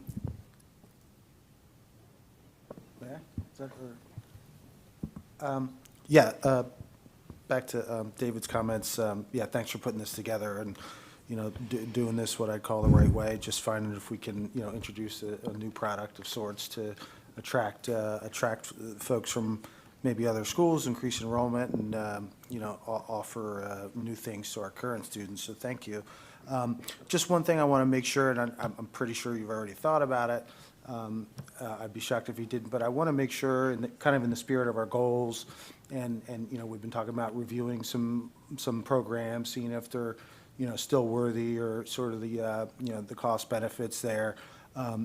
Just make sure you sort of build in some review time for this, right? Not to say, hopefully this will thrive, right? It'll be obvious, but I don't know if it's like 5 or 6 years into it, or at some point, right? You need to say, hey, let's review this. Is it a good thing or not? Should we look at it more scrutinized or cut it loose, right? I feel like in the past, we've added programs, the school district may have added programs and really not gone back and look at it, that's all. So build that in sort of on a quality assurance, the spirit of that, for sure. So thank you. But yeah, great work. Thank you. You bet. Thank you. I'm wondering how many, I know that we're hoping to fill 2 TK classes in that first year. How many students do we need to register for that? How many? For TK, we're capped at 20, and so it would be 40 students for TK. So as they move up into the grade levels that actually authorize more students, and we anticipate at least mild drop-off in that group, we're talking about classes that of only 20 students or less, all the way up to 5th grade. Well, actually, we take students in our immersion program up through 1st grade, so they can have no experience and then enter the immersion program up through 1st So to grade. make up for some of those caps and attrition and up. Yes, exactly. Thank you. Okay, that was what I was wondering. And the second question is, when do you anticipate announcing what site we'll offer this at? So I was just working with Rhea today to continue looking at site utilization. So we're counting classrooms, counting programs, and what we want to assure as we move forward is that we're looking at enrollment to see what is it doing in the next 7 years to ensure that we have space, and we don't want to squeeze out existing programs at a community school, and always ensure that we have enough classrooms for students who are zoned for a particular school to continue attending. So those are all really important considerations because we want a community who's going to embrace an immersion program and really see it as added value rather as something that's moving in and now we have to move out or sacrifice some of our very, the community specialized programs. So those are all part of consideration. I do anticipate that we'll make our decision very quickly and schedule those meetings with staff and community because with our immersion programs, we begin the interest lists and the parent nights very, very quickly. Next month, January? I would say probably, are we in November? I would say we might get there in November, announcing with community meetings being held, staff meetings probably in November, and then community meetings in December. I wanted to know, you said it would start with 90% Spanish and 10% English. What grade did you, or when did you say the percentages would switch? So the reason why I adjusted in there because I was thinking about TK versus starting in K. And so typically we start adjusting those percentages 2nd, 3rd, 4th, 5th grade. It's typically 50-50 by the time we hit 4th grade and on. 60-40 typically in 3rd grade. Okay. Are there any other questions? Well, this is exciting progress, so you don't need a vote from us, but thanks for the update, and I can't wait to hear where it's going to be. You're welcome. Stay tuned. Exactly, fantastic. You'll be among the first to know. Oh, good, good. That's one of the privileges here, so. So moving on to 6.3B, Artificial Intelligence in Poway Unified School District. I know we have a speaker on this. Should we have the speaker first? Yeah. Fantastic. Joe Nelvin?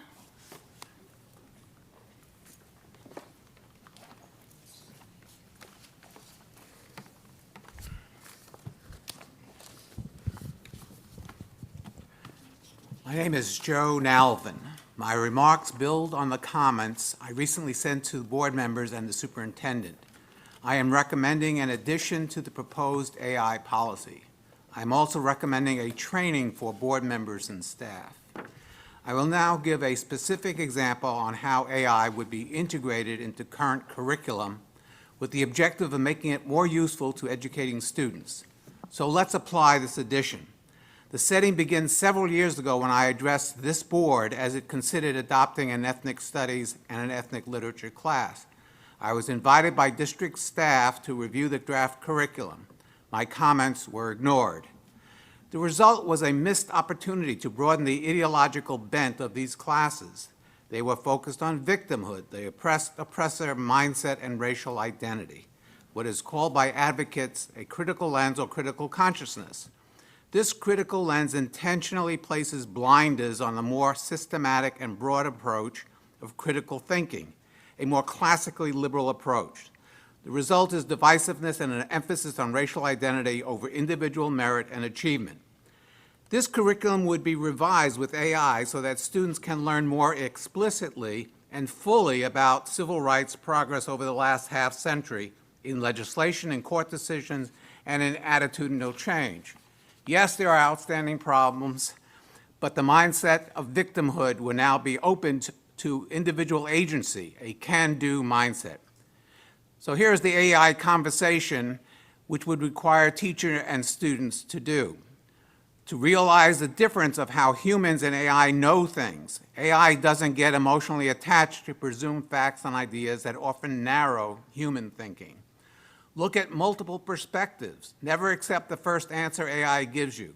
Seek out different viewpoints to avoid blind spots or confirmation bias. Specifically, avoid the blind spots in the current ethnic studies and ethnic literature classes. Be a critical thinker. Use the AI's reply as a starting point, not the final answer. Actively work to combine ideas from many different places to form a well-reasoned conclusion that isn't trapped in a single narrow way of thinking.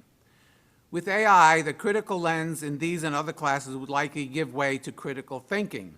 The blinders of the critical lens ideology would be removed. Students would now see the broader reality of social change.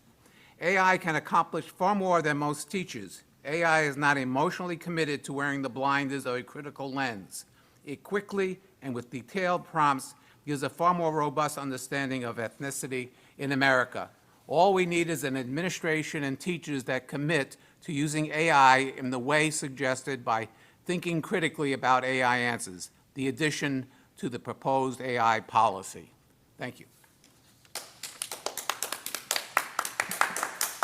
All right, Ms. Peterson, thank you. All right, thank you. I'd like to invite Director Amy Fosek up to the podium to share information about PUSD's ongoing work to ensure the safe and ethical use of technology. And tonight, Amy will specifically focus on the use of artificial intelligence in our system. Yes, good evening. Tonight I'll be sharing an update on the use of artificial intelligence in the Poway Unified School District. Next slide, please. As we support Poway Unified's mission to inspire and prepare every student for college, career, and life, we recognize AI's increasing role in learning.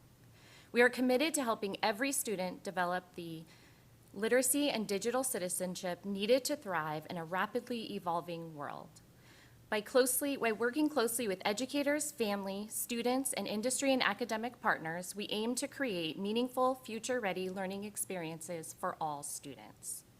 In 2023, the district began focusing on digital citizenship as a foundation to help students develop healthy digital habits, from managing screen time and media use to ensuring safety online. Next slide, please. With the launch of ChatGPT and other AI tools, AI has become a growing part of our lives, creating both new opportunities and challenges. We began seeing AI usage in classrooms, highlighting the need to understand and engage with AI thoughtfully, making the focus on responsible technology use even more important. Next slide, please. Today I will cover AI's role and potential within education, its ethical and responsible use across the district, leveraging AI to support teachers, students, and staff, and thoughtful and responsible AI in action. Next slide, please. As we think about AI in education, it's important to consider the many ways it can enhance teaching, learning, and productivity across our district. AI can be leveraged to personalize learning by tailoring instruction and support to each student's individual needs. Adaptive platforms such as iReady analyze student responses in real time to tailor instruction and create individualized learning experiences. AI can help support teachers and improve efficiency by handling essential but time-consuming tasks, providing insights into student learning. As a result, teachers can dedicate more time to fostering a sense of belonging, relationships, and delivering high-quality instruction.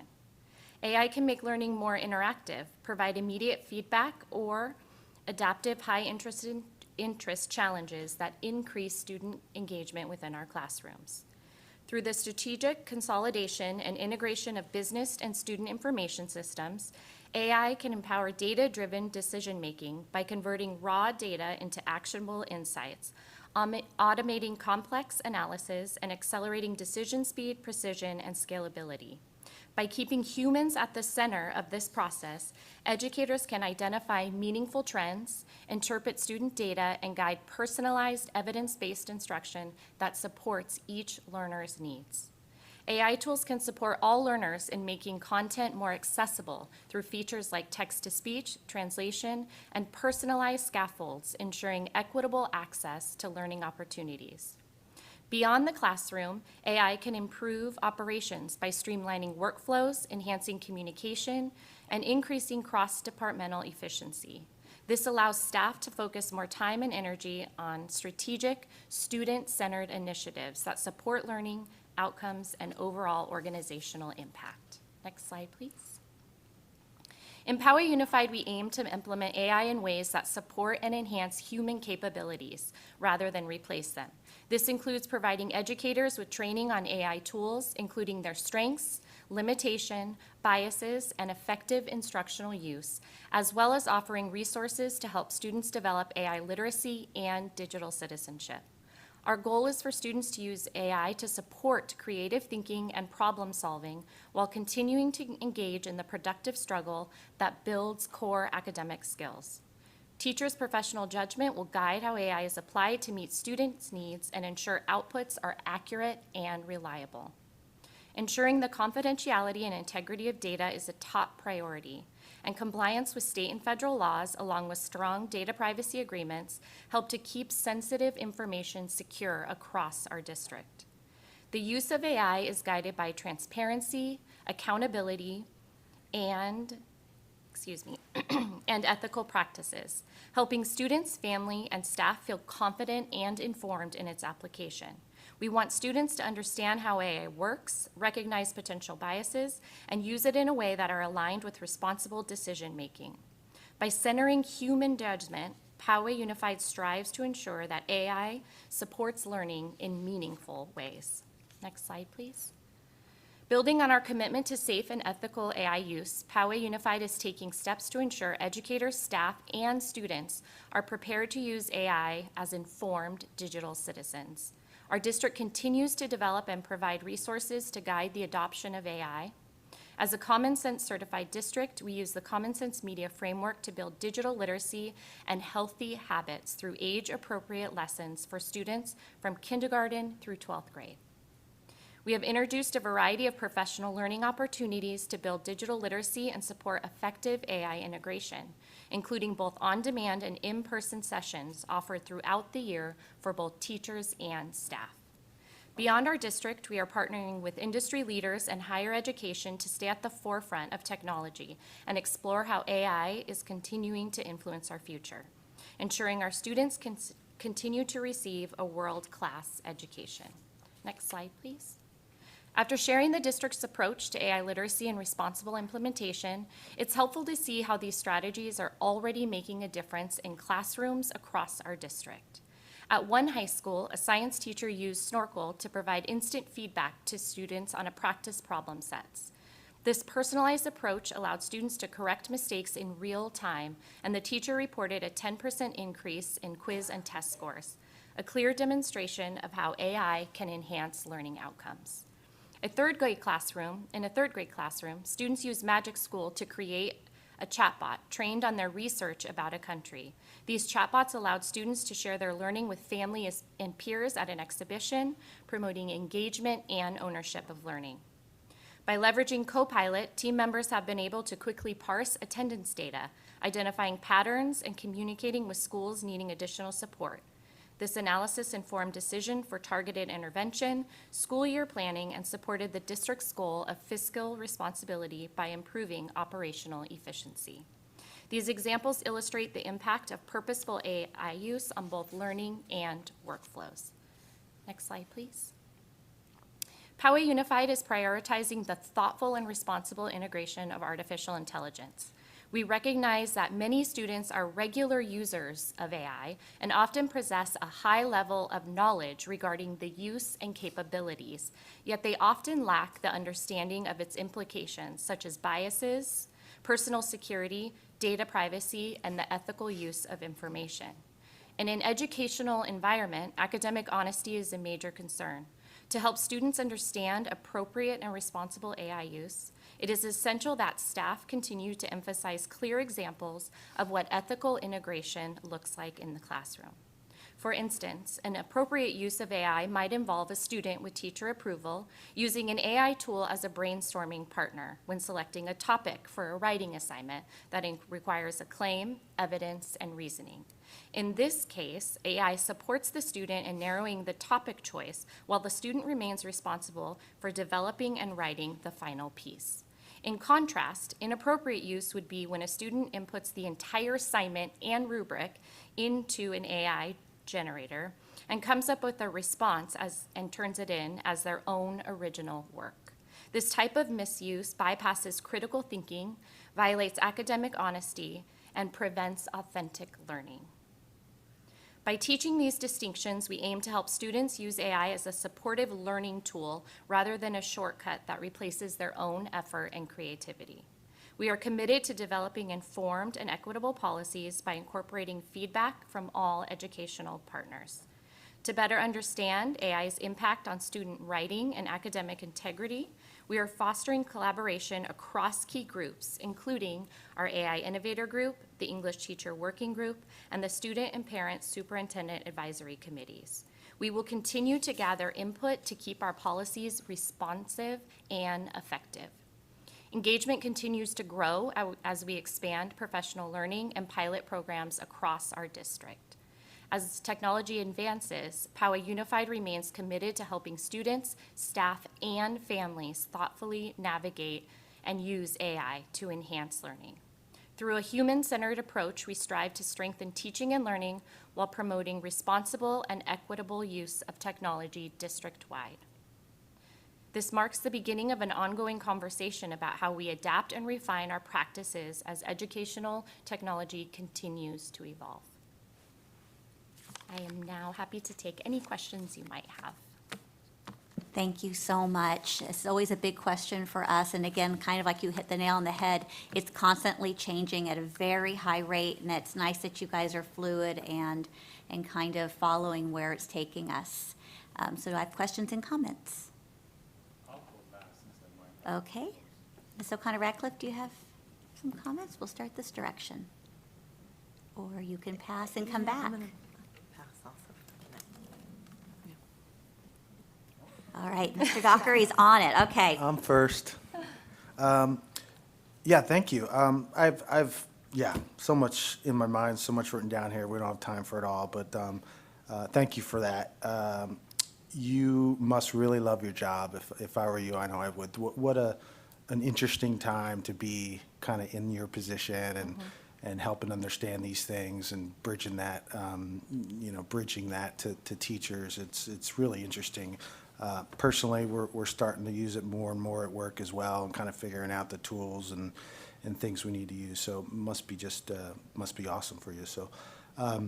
But yeah, I sort of approach this in this realm, sort of with some cautious optimism and a little bit of skepticism as well. Wanting to be very careful, but also wanting to be on the forefront and really challenging students and making sure they're prepared in the future. So we're on the cusp here of a very new type of computing.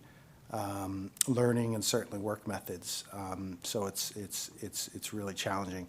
I have a feeling if we were to watch this video in 10 years, we'll probably laugh at some of the things we're talking about here as we do with some of the discussions about the internet and things like that.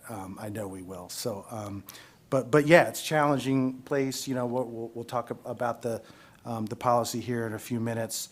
I have a few more questions on some of the slides that I'll get to in a little bit. But yeah, I think for me, it's like I mentioned, it's innovation, it's feedback, it's making sure. I think one of the last things you said, what did I write down? An ongoing conversation. We need to make sure, and I don't know how we create that framework. Maybe there'll be more of that. I had sort of asked the question about I think, we obviously have a policy coming up here to talk to as well, but I think we have a tech plan that's in process as part of a district-wide tech plan that I'm sure some of this will be incorporated into as well.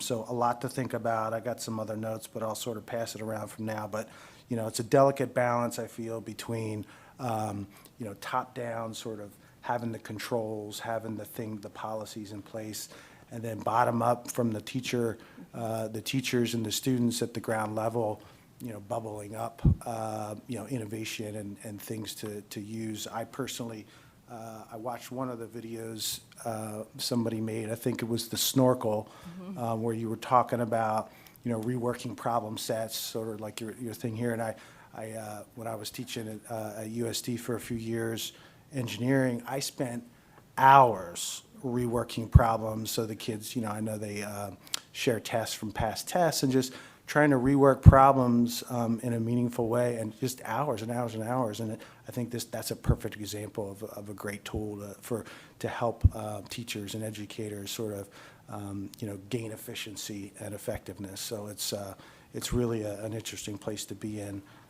So with that, I'll pass along, let some others make some comments and come back later. Are you ready to jump in? Because I was going to ask Director Fossett, could you give an example of the ways that you have already or have plans to train our staff and our students and maybe even our parent community on AI and all the appropriate uses? Yes, absolutely. I have lots to share about that. So we started by building out a Canvas course within our LMS that all staff is enrolled in. And within there, they have access to really on-demand professional learning around AI.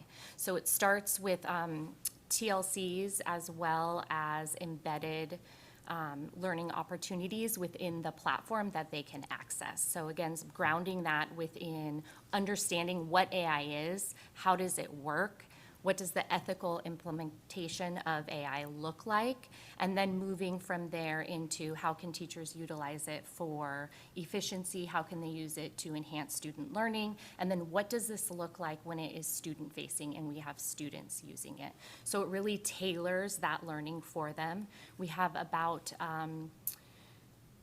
I would say 3 different TLCs that they can participate in that are voluntary. Again, the AI 1.0 that lays that foundation, and the 2.0 then, which they can dive deeper into the application of AI. We have an AI innovators group where we have a group of teachers that we're working with that are implementing AI within their classroom, and we're gathering feedback on what does this look like, how do these tools look, can we get feedback from the students as well. We are partnering with various sites and providing on-site professional development to their staff.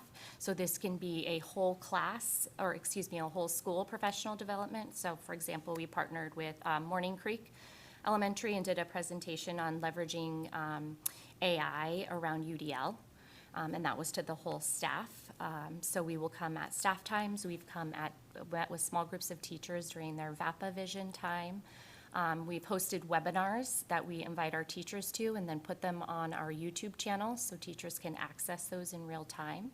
With our classified staff, we connect with them through their professional learning days and provide professional development around the use and application of AI, including what we call tech cafes that we offer to our classified district staff as well.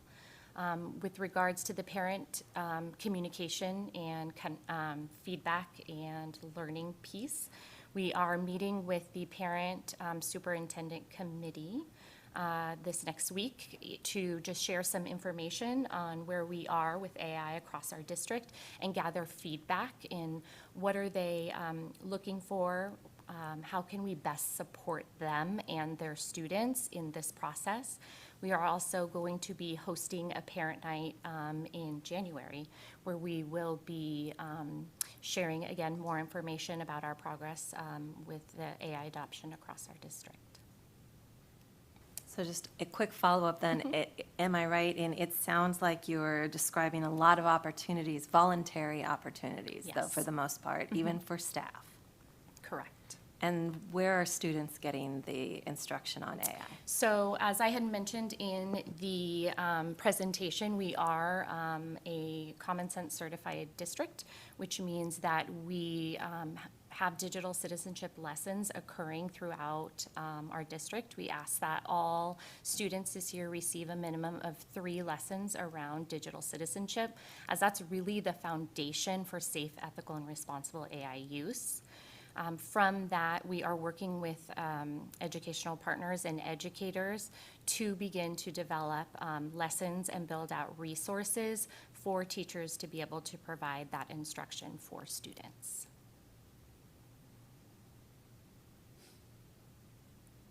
All right, I guess I'll go. Well, first of all, I want to thank you. I know this was another one of the topics that we asked for, so thank you for putting this together, and Dr. Churchill. So this is obviously a very complex topic, and I'm glad that, I think we share the sense that this is the first of an ongoing conversation that needs to be had. And I just want to preface that no one has the right answers, right, in the whole world. We certainly don't have the right answers, but we are interested in a community conversation for what we want it to be for us, for PUSD. So these series of conversations will help us get there. So I only want to focus on one element today, and you have mentioned 2 things that I also believe are very important, which is the transparency and accountability. Now, I'm only focusing on the aspect of student use for now. I know the other 2 areas are important as well, but let me just focus on student use. So what I am concerned about is that we currently, and the AI policy and the academic honesty policy obviously go hand in hand, right? And the last time our academic policy was revisited, I believe, was 2023, and which we adopted in 2024. But the world looks a lot different today than 2023, obviously. And so, I get the sense, and maybe the sense I'm getting from whether it's my own kids or from other kids' uses, maybe it's incorrect, and if so, please tell me. But I get the sense that it's not very clear to them what are acceptable uses, what are not acceptable uses, right? I think it's always easy to give the obviously acceptable use cases and the obviously unacceptable use cases, but it's the gray area in the middle that's hard. And what would really help the students is if we can clearly define this gray area. And like I said, nobody has the correct answer. This could just be our standard at PUSD. We believe this to be acceptable versus unacceptable, right? But we need to be transparent about what we expect of them. So what we don't want to have happen is that different sites are applying different standards, or even worse, different teachers are applying different standards for what constitutes unacceptable use. So we need to have a very clear communication to the students that they are on the same page, that having go through training and going through tough examples of, just hard judgment calls. Maybe this looks like it's okay, maybe it looks like it's a little bit not okay, but to clearly relay our expectations that at least this is the standard we're going to go by in our district. I don't think, yes, like for example, the board policy we're looking at today is intentionally broad, it's intentionally inspirational. But when it comes to a topic like academic honesty, I don't think we can leave it open to too much interpretation. Like, I think that's unfair to students. And so that's the only piece I'm going to focus on today on. Just, I think we owe it to the students to be crystal clear on our expectations as we go down. And so, whatever channel or mechanism you guys feel would be most appropriate to communicate that to the students, obviously I leave that to you, but that's what I want to focus on today. So, thank you. Well, actually, let me ask you, maybe you guys are already doing this. Yes. I was going to say, you bring up a really important thought and question in that determining acceptable and unacceptable use can sometimes be nuanced, and we don't want that for our students, right? We want them to understand and have clear expectations of how they can and cannot use AI within their classroom.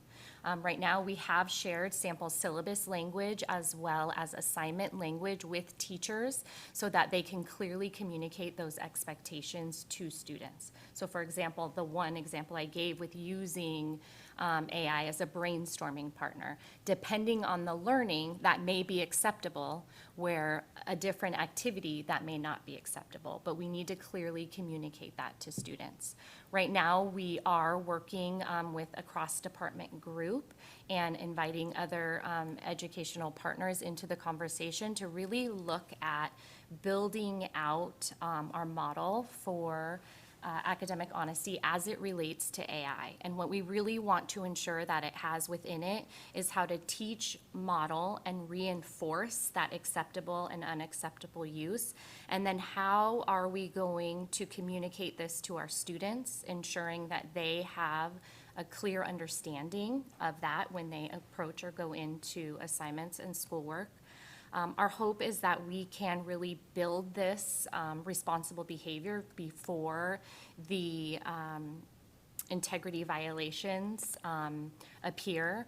And once those do, if they do, the broader strategy really is about learning and understanding. So how can we approach it in a way that includes preventative strategies, clear instruction, and supportive guidance? I like to use the analogy that we have given students and all of us, right, as a whole, we have access to the car, the keys to the race car, but we have no behind the wheel training or driver's ed. So now it's really important that when these academic honesty violations occur, that we are really using it as a learning experience to educate our students on what is appropriate and inappropriate use. So our hope in developing this policy is pulling together and getting feedback from various educational partners as to what does this look like in our district and how can we support our students to leverage AI to enhance their learning. I actually have a question for Ms. Fan, and I don't want to put you on the hot seat, but we're hearing all adult perspectives on this, and I would love to have a student's perspective as we roll out AI, as teachers are incorporating it, as you're getting this integrity stuff. I'd love to hear your perspective.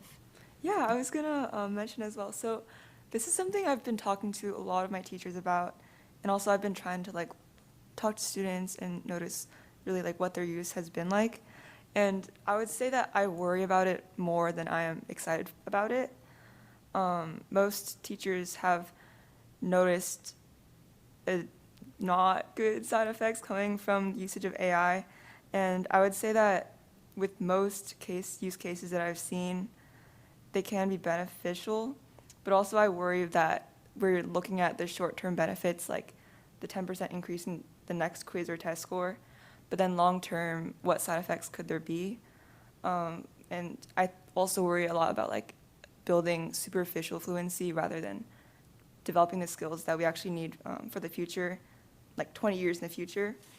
And I think an example you gave that I used to think this was, I used to do this as well, where I asked ChatGPT and I kind of talked to the AI about maybe coming up with an essay idea. But today I read an article from MIT, and this is just one study, but I think it's good to know about it anyways and take caution, where they talked about, they had a bunch of people use GPT in different ways to write an essay, and then also without using AI. And then what they found is that there was less retention in the group that used AI to write the essay, but also when they only used it in the brainstorming stages.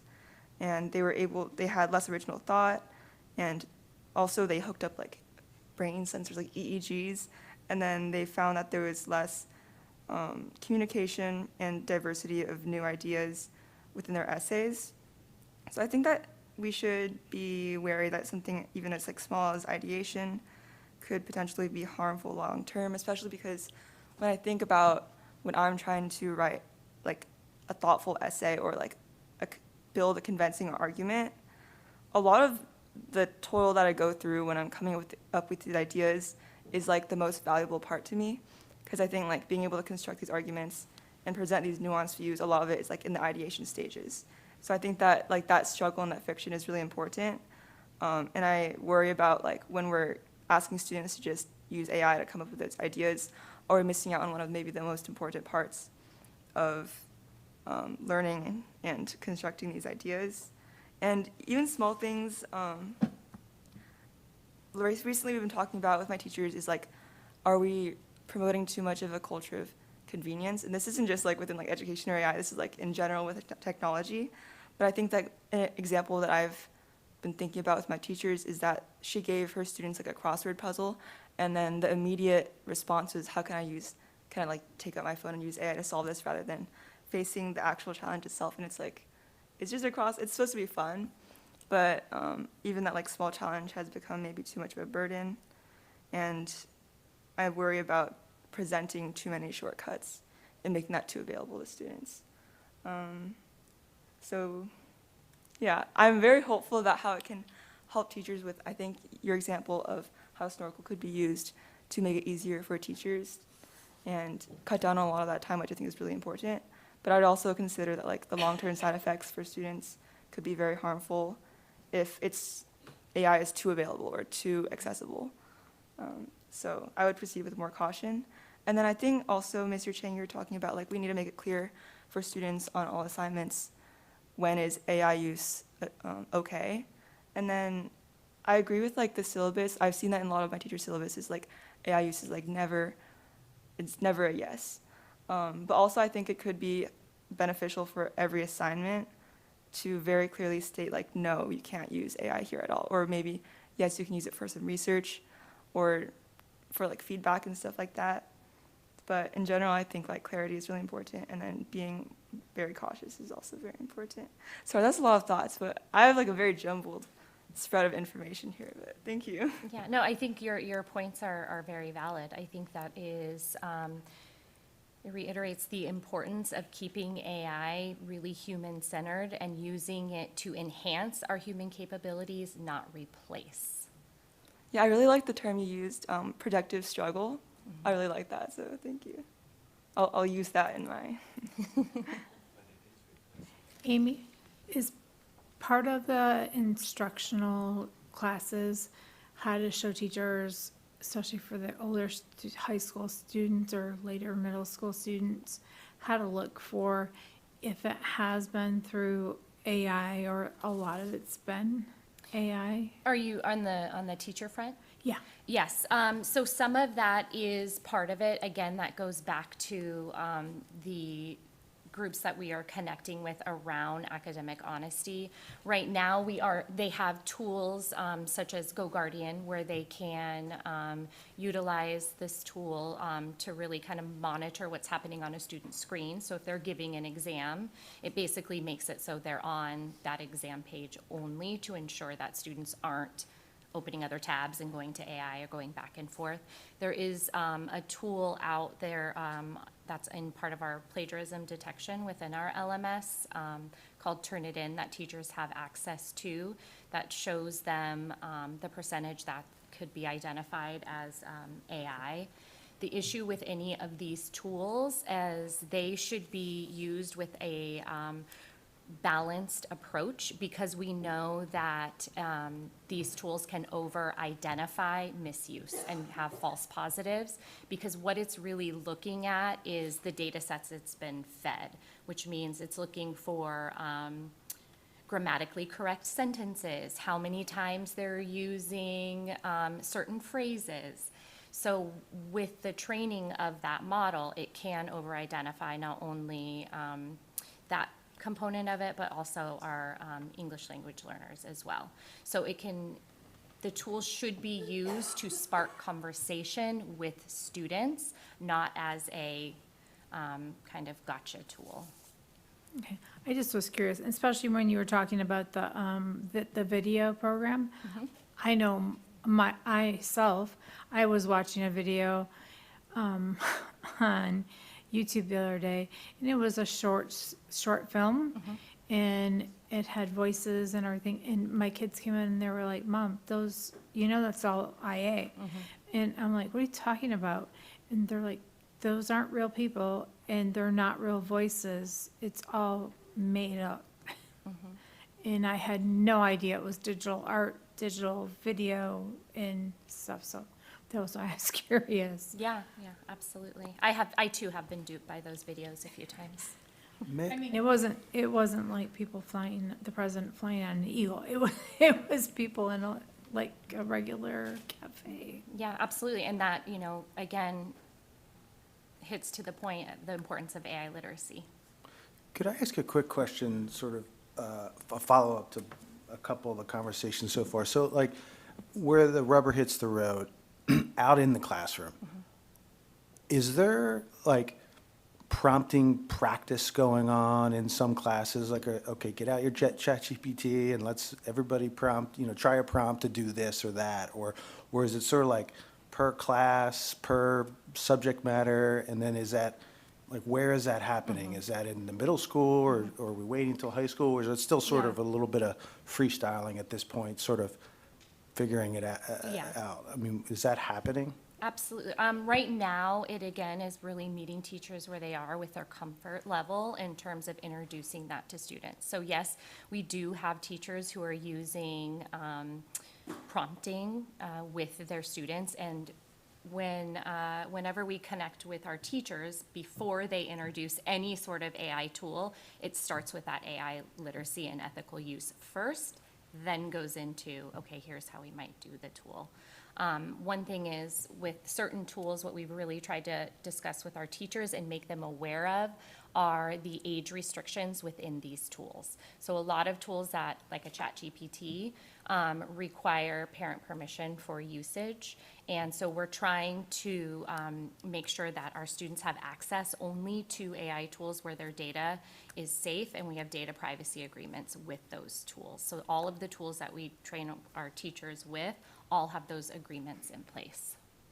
So basically, once they've gone through that literacy part, and depending on their comfort level, they can introduce it at a pace that they feel comfortable with and think it's good for the class and whatever subject matter it is. And then how are we sort of, not policing, but how are we making sure, is there any monitoring, some main monitoring location where we can see everyone's prompts or chats, or like, is that a thing So yet? some of the tools, yes, absolutely. So we have some of our teachers who are using, allowing their students to enter what are called like student rooms, where they can put in and ask questions and prompting for revision. And the educators do have access to all of that prompt history.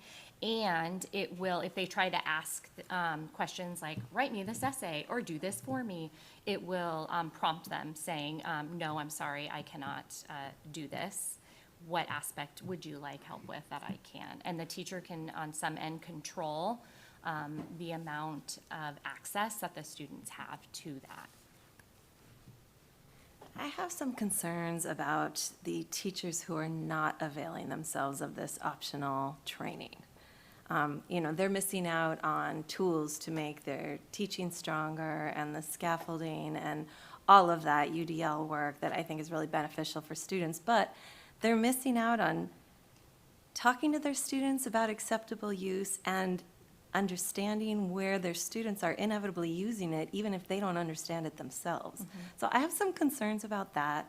I guess I would like to hear a little bit more about how we can catch those students that the teachers aren't ready to do the educating on this topic, at least. I mean, what are we doing? Because as long as it's optional, there are going to be teachers who opt not to. That is true. What we have been having conversations around, and where Amy's cross-departmental committee is coming into play, is we have to do a really, really good job of embedding this in every opportunity that we are working with teachers, whether it be through district level training, through site level progro days, or during their late start mornings, so that they are getting it. And then once we've got that established, then it is the expectation that it has to become part of regular conversations, so that it starts to become part of just our instructional practice and our foundation. So those are the next steps as they begin to evolve. But Amy and I have been talking about about that and what it needs to look like moving ahead. It can't stay optional.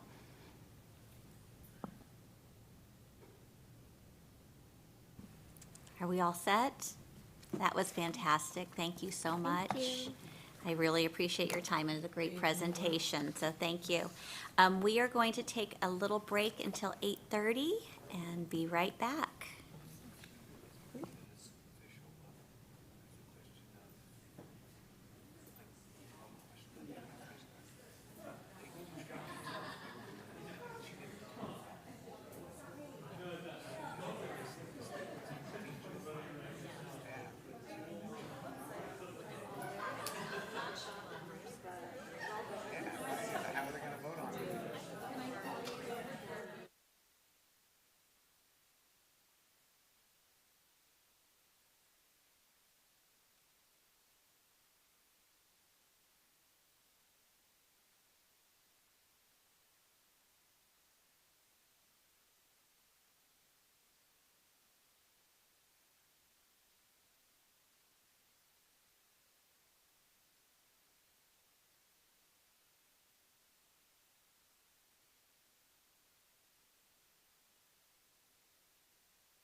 we are back, and we are now at 6.4A, new board policy, first reading.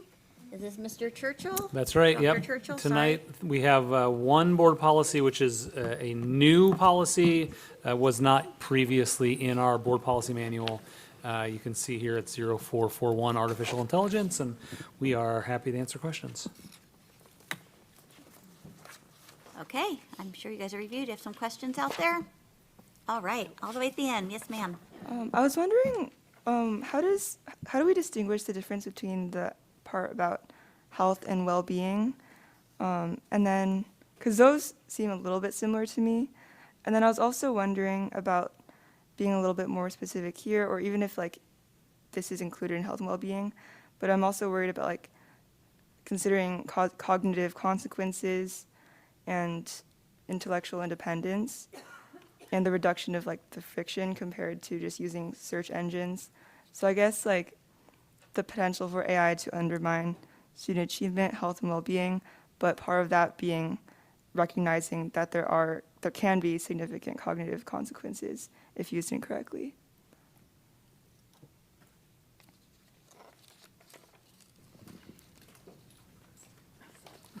So I guess my question would be... Thank you. Could you restate your Sorry, question? yeah. How are we distinguishing the health and well-being parts? Because those seem a little bit similar to me. And then also, is there a way we can consider the cognitive consequences that do come with misuse of AI? Or that could also be included in like the verbiage of health and well-being, but... Well, I'll take a stab at it, and if anybody else wants to jump in. I don't know that we're necessarily drawing a discrete difference between health and well-being in the verbiage. This is fairly boilerplate language that comes from the California School Boards Association, and I don't think there is any intentionality between those two things being discretely separate. In terms of what you're describing as an add-on, my first thought is that as a policy, this is, and I think Mr. Cheng stated it really well before, intentionally broad and intentionally aspirational. We often use administrative regulations as the vehicle to get more into the weeds in terms of the details. The board policy is meant to be the what, right? This is what the board wants at a policy level, and then an AR becomes the kind of how and the procedural piece. So there's most likely room in the development of an AR on AI to get after some of what you're describing. Okay, thank you. I'm learning.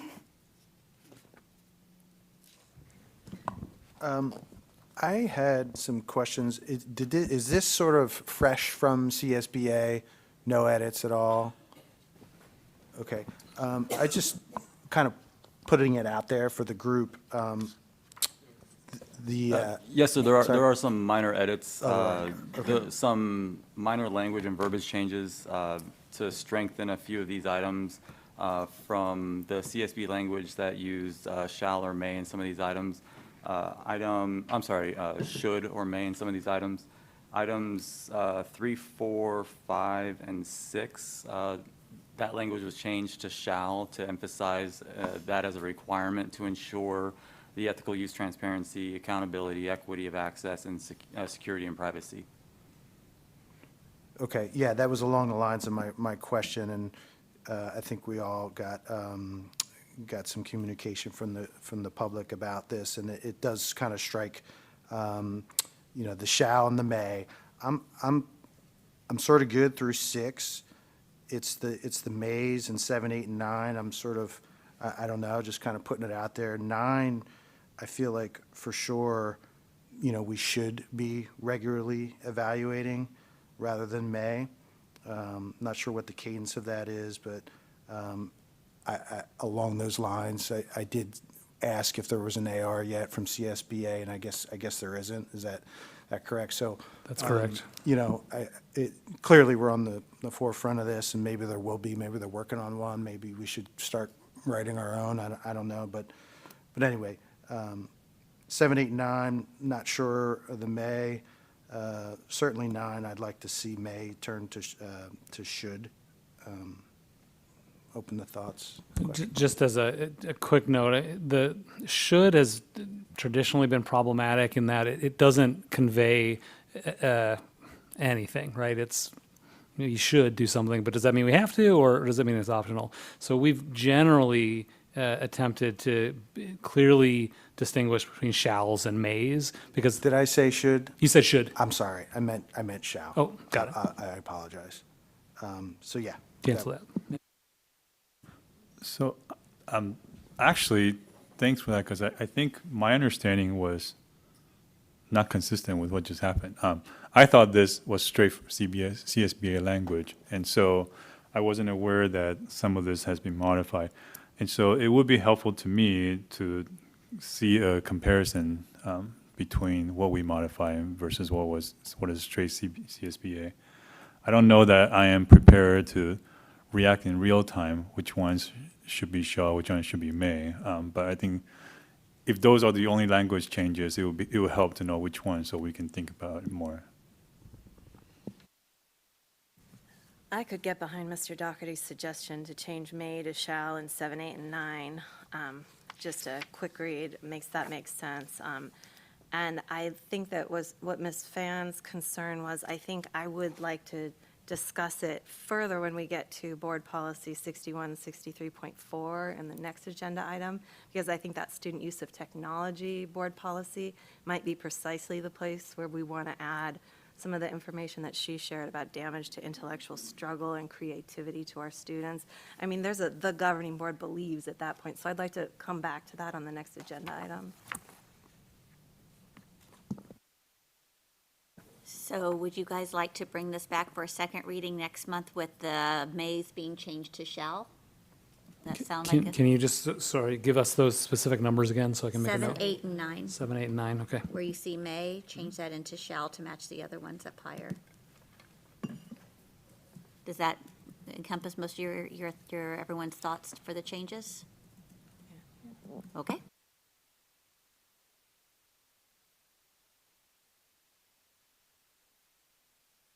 Then we will move to 6.4B, updated board policies, first reading. Thank you. Here are 2 board policies, employee use of technology and student use of technology, which have been updated with CSBA recommended language. This is the one that I was talking about just a second ago, that the second one in particular, 6163.4. I think that's the perfect spot to throw in. We've got a whole bunch of the governing board believes, the board intends, blah, blah, blah. This is all meaningless stuff. It's not saying you must do anything, but it is staking out our position as a board on what we think is important about it, what we're worried about. And I think Ms. Phan's comments, and in particular reference to the study, that I think that's a really good thing to add in here. I'm not gonna try to wordsmith that right at this moment, but I'd be interested in Ms. Phan's thoughts about adding something like that in here, because I found myself absolutely in agreement with everything you were sharing about that. Yeah, I would agree. I think that would be helpful. I haven't had a chance to read through this policy yet, but if it would be helpful, I can send over studies that I read. I'm not sure, but definitely I would want to see that included. I do agree that looks like the perfect spot for it. In which one are you, both or the student use one you're The talking about? student use of technology. Yeah. Along that lines of that one, I don't want to put you on the spot here, Wendy, or anybody really, but the 6163.4 looks like it's been updated twice in the last couple of years, since 2018 when it was adopted. Any idea like why those were updated at that time? Was it to address some specific issue, or was it just like it came across as a new one and it was just adopted? I'm just trying to get an understanding of like where we came from to here, because conversely, the other one, the employee use one, hasn't been updated since 2018 when it was adopted. So I don't know, I'm just kind of If you don't know, that's fine. No, Yeah. I can check and find out why CSBA updated it, and then if we followed along. Yeah, it seems weird that they wouldn't have been sort of updated, sort of the same, they're sort of the same thing for two Yeah, different we users. can follow up with you on that, and Yeah. look into it. Yeah. Regarding Board Policy 4040, is there any thoughts, changes, concerns on this particular one?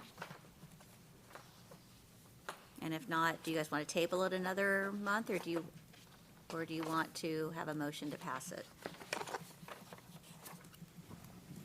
My thought is, it sounds like we want to take 6163.4 to a second reading, is that? Definitely, yeah. definitely that one, but I'm asking about the 4040. Yeah, my thought is just, if we're going to do that one, maybe just do both and see if we can get some more information. I wouldn't mind if everybody wanted to just go ahead and pass it. Are there any other thoughts concerning these two so that we can get it perfect for the next reading? Okay, we're going to table these two and look forward to them next month.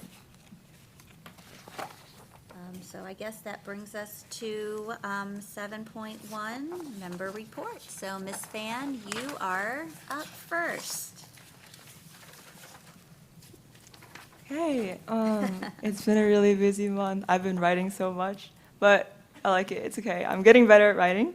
So far, one of my favorite meetings that I've always been to, or has always been my favorite, is the Superintendent Student Advisory Council, because we're able to get so many different insights from students across different campuses, and we have some really productive discussions there. So I thought it'd be just nice to talk about a few of the things that we'll be working on and that we've discussed. Something one student was really passionate about was recycling plastic film. In his own school, he collected plastic film and was able to turn it into benches, which we definitely have a dearth of at Westview, so we like benches. So we're trying to help him hopefully turn this into a larger district-wide program. A lot of students have also expressed wanting what we at Westview call Wolverine times. So we're meeting with students to discuss how we can talk to principals about this and maybe respond to any concerns they may have. So we can try to get more students these Wolverine times, because I personally found that I've been able to make the most productive connections with students and teachers, especially during these extra 30 minutes of Tuesday, Wednesday, and Thursday. I've also been working with the Semi-Global Schools program, which connects K-12 students across US, Europe, and Asia to solve real-world problems.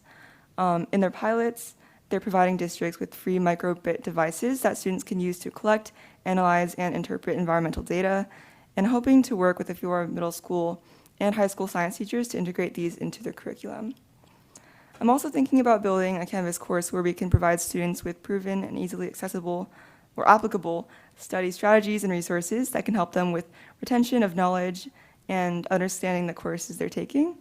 The goal isn't to make it feel like a course, and rather like a really accessible dashboard where information can be easily found and used without feeling like any extra kind of burden.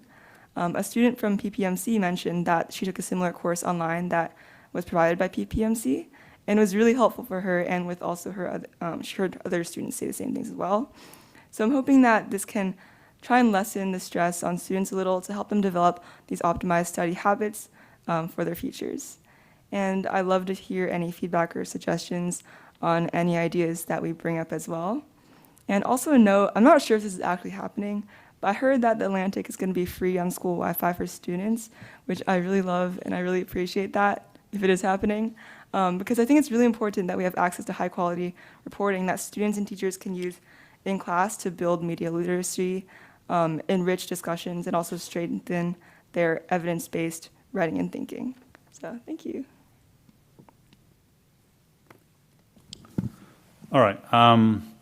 I am going to do something a little bit different today and take a break from my usual three categories. I'm going to talk about an incident that happened recently, and from that, I want to make a few points. So, as some of you know, there was a social media story which turned into a mainstream media story that a high school teacher at PUSD required students to create No Kings poster. We were notified, the school was notified, the principal conducted an investigation, and they interviewed, my understanding, at least 14 students. And they found out that it was a misunderstanding. There was no requirement by the teacher to participate in this protest or create a poster. Students were free to choose whatever civic engagement they wanted. And, you know, the school communicated this back to the parents and let them know that that was a result of our finding. And I share this as an example and to point out that this is an example when things work the way it should. You know, we had a parent who had a concern, came forward to the school. We had staff members and principals that took the issue seriously and conducted an investigation. We conducted the investigation and then we got back to the parent and explained what happened. And so to me, this is an example of, not an example of when things went wrong, but rather an example of where things went right. Does that mean there were no room for improvement? I mean, no. I mean, one detail in this incident is that the parent felt like he or she needed to use an anonymous email, presumably because they were afraid of any repercussions that might occur. And so obviously that's an issue that we can continue to work on, developing trust with the community. Hopefully we get to the point where parents feel like they should be free to share their concerns with us without having to be anonymous. But once again, I think I just want to express my appreciation for the staff. Obviously, if you put yourself in the teacher's shoe, they were wrongly accused of something, but you know, we took the concern seriously and we conducted an investigation. And so I think everyone involved did the right thing. And engagement like this with community is what builds trust, right? We should allow this type of engagement to occur. You know, I'll point out one last thing from today's public comment.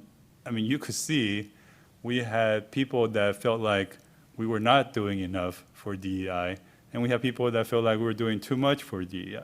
And so my point is that that's all healthy, because we should encourage different views and different opinions, and we should be in a space where that's allowed. And it's impossible for a community of our size to all agree on the same things. And so I think my central message today is that I'm glad we're making improvements in terms of allowing different opinions, increasing public engagement, and I do want to continue to encourage community members to come share with us how they feel. We all feel differently, and that's okay. So that's what I have today. Thank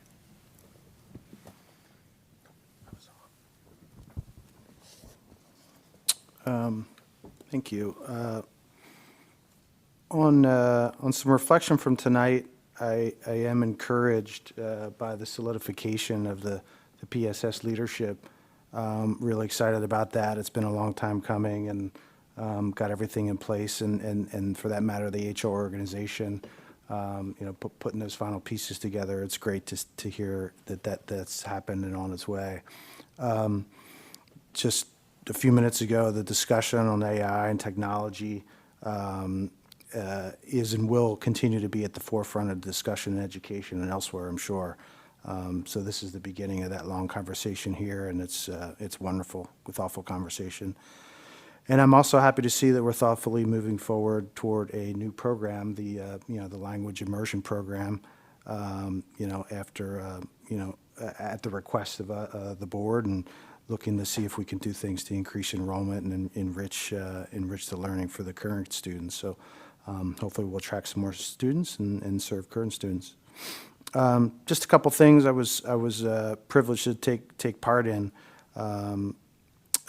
Miss O'Connor Ratcliffe, you'll be proud of me. I cultured myself. I went to the Outsiders at Del Norte, and it was really it was wonderful. It was great to see. I've been meaning to get to one of the theater programs, and it was wonderful to see the effort and the parents there, and really supporting everybody. It's really encouraging. It was a wonderful.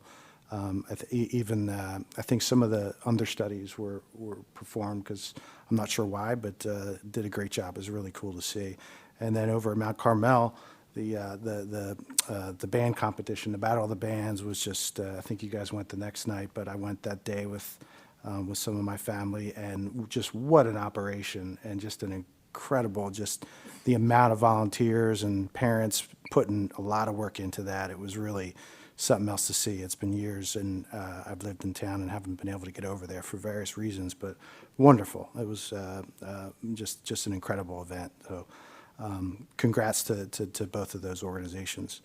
I also had a chance to visit with Principal Hurt and learn quite a bit more about PPMC, get a better understanding of those programs, and really was able to sort of piece together what that's all about and learn about all the great opportunities that are available to those students, and hopefully some more in the future.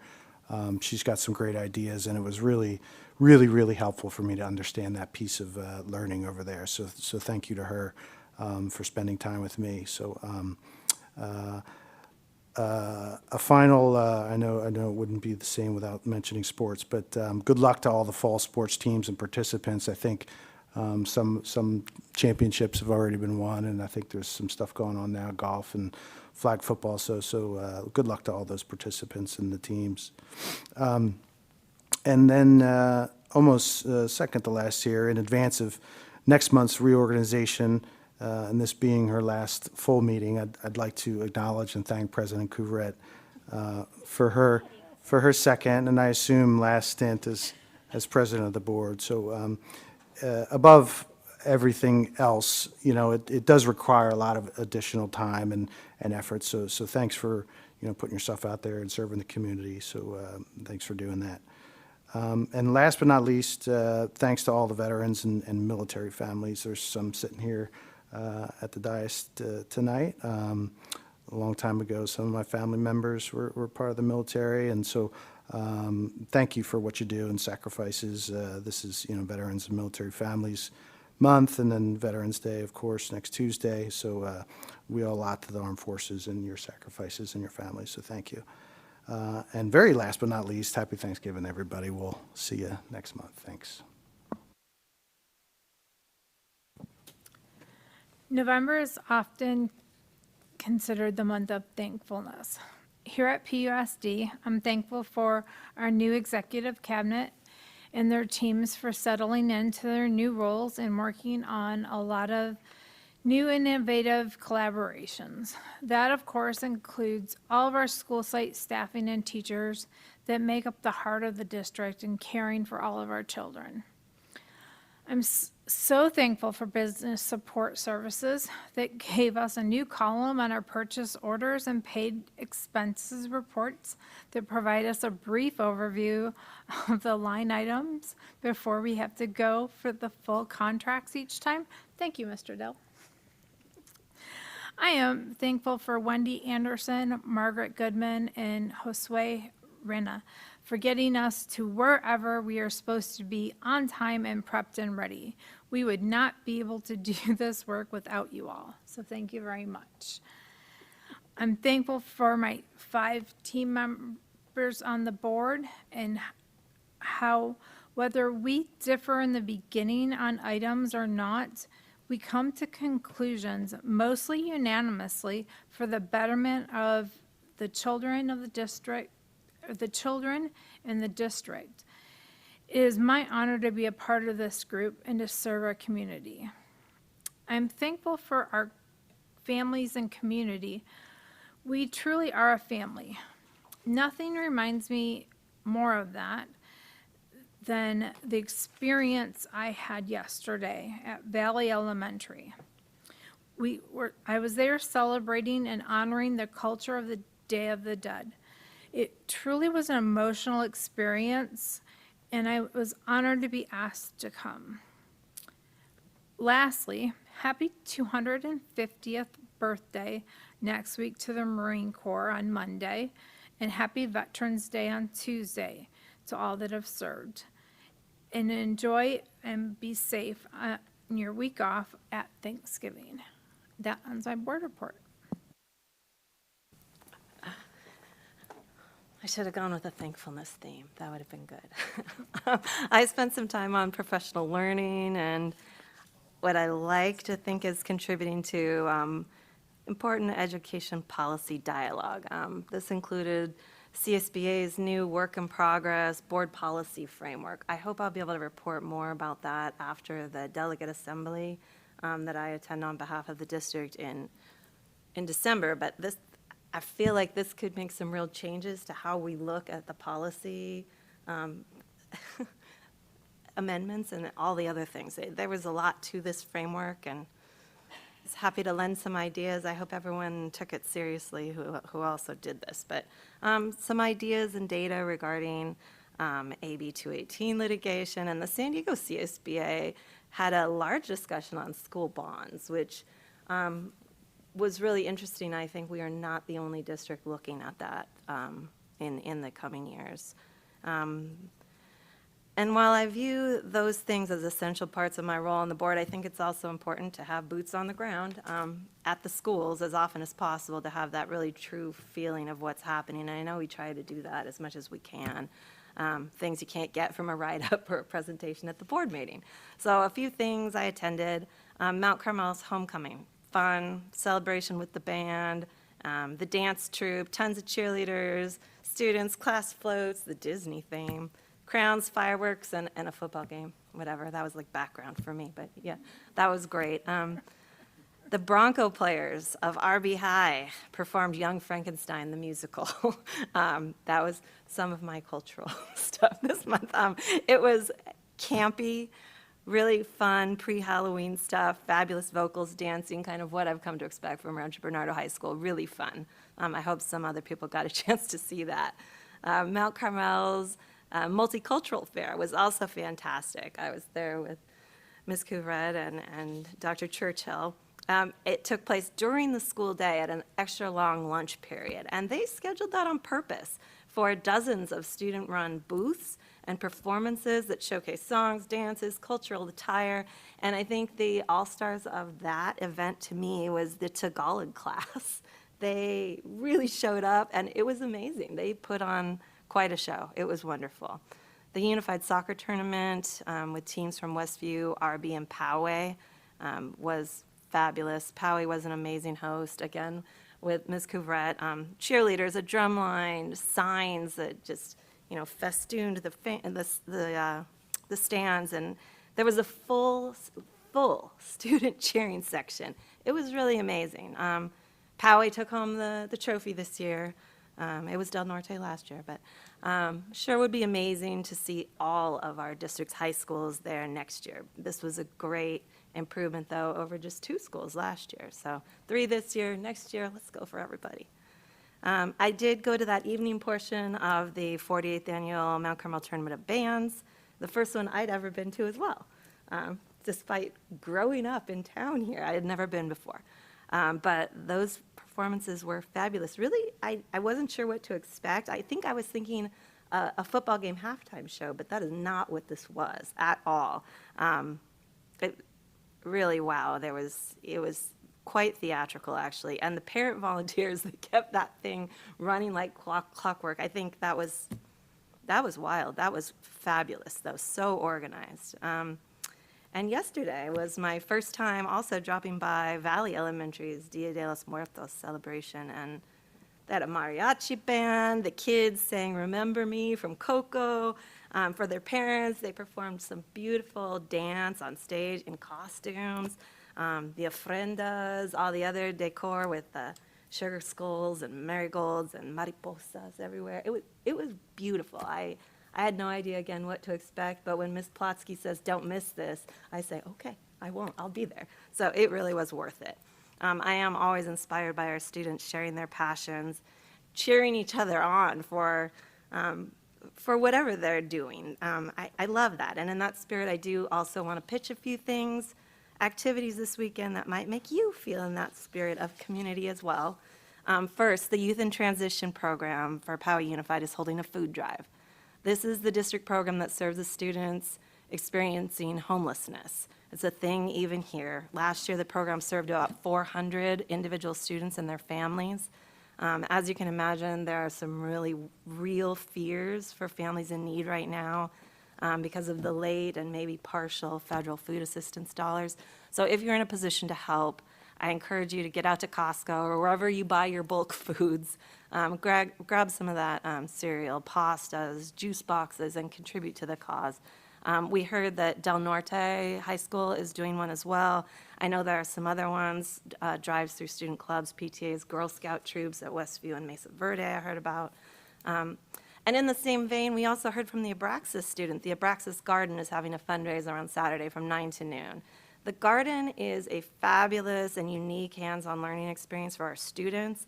They do construction, agriculture, aquaponics, that student-run kitchen, some business work, but they donate 80% of the produce grown there to the community, over 50,000 pounds so far. So after you hit Costco, or maybe before they open late, get over there for this very worthy fundraiser. Buy yourself some of their famous homemade avocado green salsa. It's worth it. And as a reward for all the good you've done, this is for you again, Mr. Doherty, get over to Theater on the Mount. Mount Carmel is putting on Romeo and Juliet, a modern adaptation, so I'm not positive what to expect, but I know it'll be good. Our students are incredibly talented here in Poway Unified. I'll be on the lookout for a particular piece of the wall in one of the sets that my own child worked on. So yay! We still have a connection to theater in my family. Very exciting. So opening night is happening as we speak. Yeah, they're probably past intermission by now, but it runs through next weekend. So you got lots of performances coming up. So however you spend your time this weekend, thank you for the energy, the enthusiasm, and the care that you show all of our Poway Unified kids. We can't do this alone. No one can. So thanks for being on the team. Well, great. I actually had a couple of things that weren't mentioned, which is kind of hard when you go last. But I wanted to give a shout out to our incredible counseling teams at, well, pretty much all our schools. But I was thankful to be invited to both the Twin Peaks and the Chaparral School Counseling Advisory Council meetings. I want to thank the counselors, the teachers, the administrators, the parents, and the students for attending and sharing their thoughts. This meeting is one of two that is a requirement to apply for the RAMP recognition, and that stands for Recognized ASCA Model Program, which is recognized through ASCA, which is the American School Counselor Association. So we enjoyed a presentation using important data to target those student groups that need extra supports, and it was lightning to hear the counselors' thoughts and expertise to make real and meaningful changes. It started with us introducing ourselves and answering the questions, when do we feel we belong, and how do we help others feel they belong? So it was great comments from everyone, especially the kids.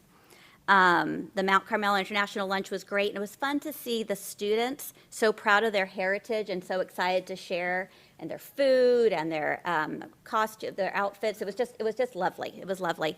Poway Unified Sports, again, best cheering squad out there, and what was fun is that the fans, they knew exactly what was going on. They cheered for every single goal, which was fantastic. The Valley Dia de los Muertos. So Mitzi Homschild is the one who kind of puts it on. She is absolutely amazing. The school is so lucky to have her. And I just want to thank all the community sponsors that truly came together to make that happen as far as the food donors. I know Kiwanis helped build a lot of the stuff. Really was a great community event. And then as Tim said, this is my last meeting, full meeting as president. And I have to say I have enjoyed facilitating the good discussions.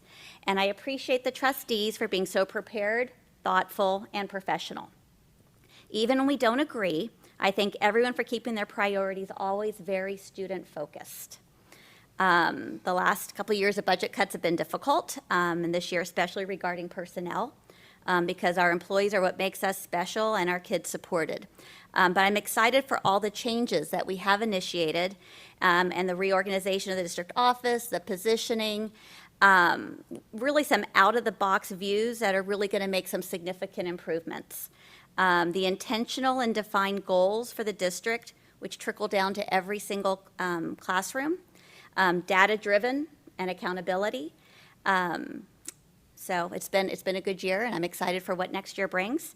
I want to wish everyone a wonderful Thanksgiving, and remember your OCIS contract if you're going to be extending your vacation over a week. Dr. Churchill. Well done. Thank you. My report this evening is brief. All I have to do is introduce our latest production from Studio 701. This is a video feature which recaps, as some of you mentioned, the Unified Sports Soccer Tournament held at Poway High School.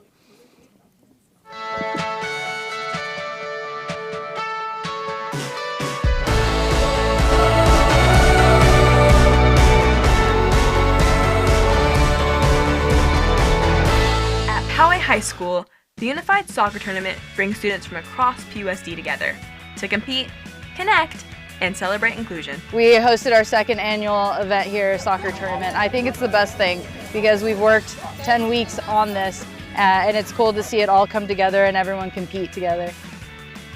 Every athlete plays for something bigger than a win. They play for each other. I just played soccer so far, and I just to score a hand trick, and I've been very well so far. So it's got 5 assists and 4 goals. I am going to be excited to win the championship game and win for Poway and have the first unified trophy they have ever had. Students from every school across the district joined as one community. My favorite memory from Unified Sports is playing with people with special abilities and get to know them more. Unified Sports means to me as a place for fun and learning. We're always in an environment where we just try to help people in need, having fun with people and meeting new people as well, having different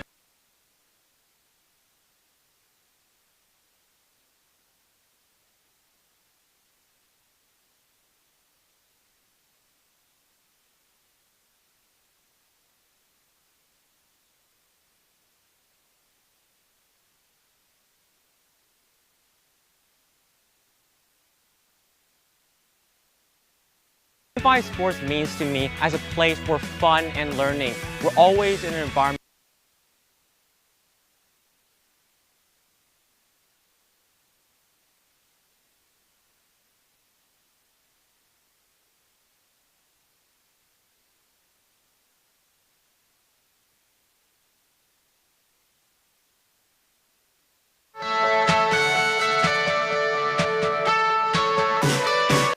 And learning. We're always in an environment where we just try to help people in need, having fun with people and meeting new people as well, having different cultures meet with one another is beautiful. With support from Poway Unified and Special Olympics, Unified Sports continues to grow, building a culture of belonging district-wide. We made a lot of goals.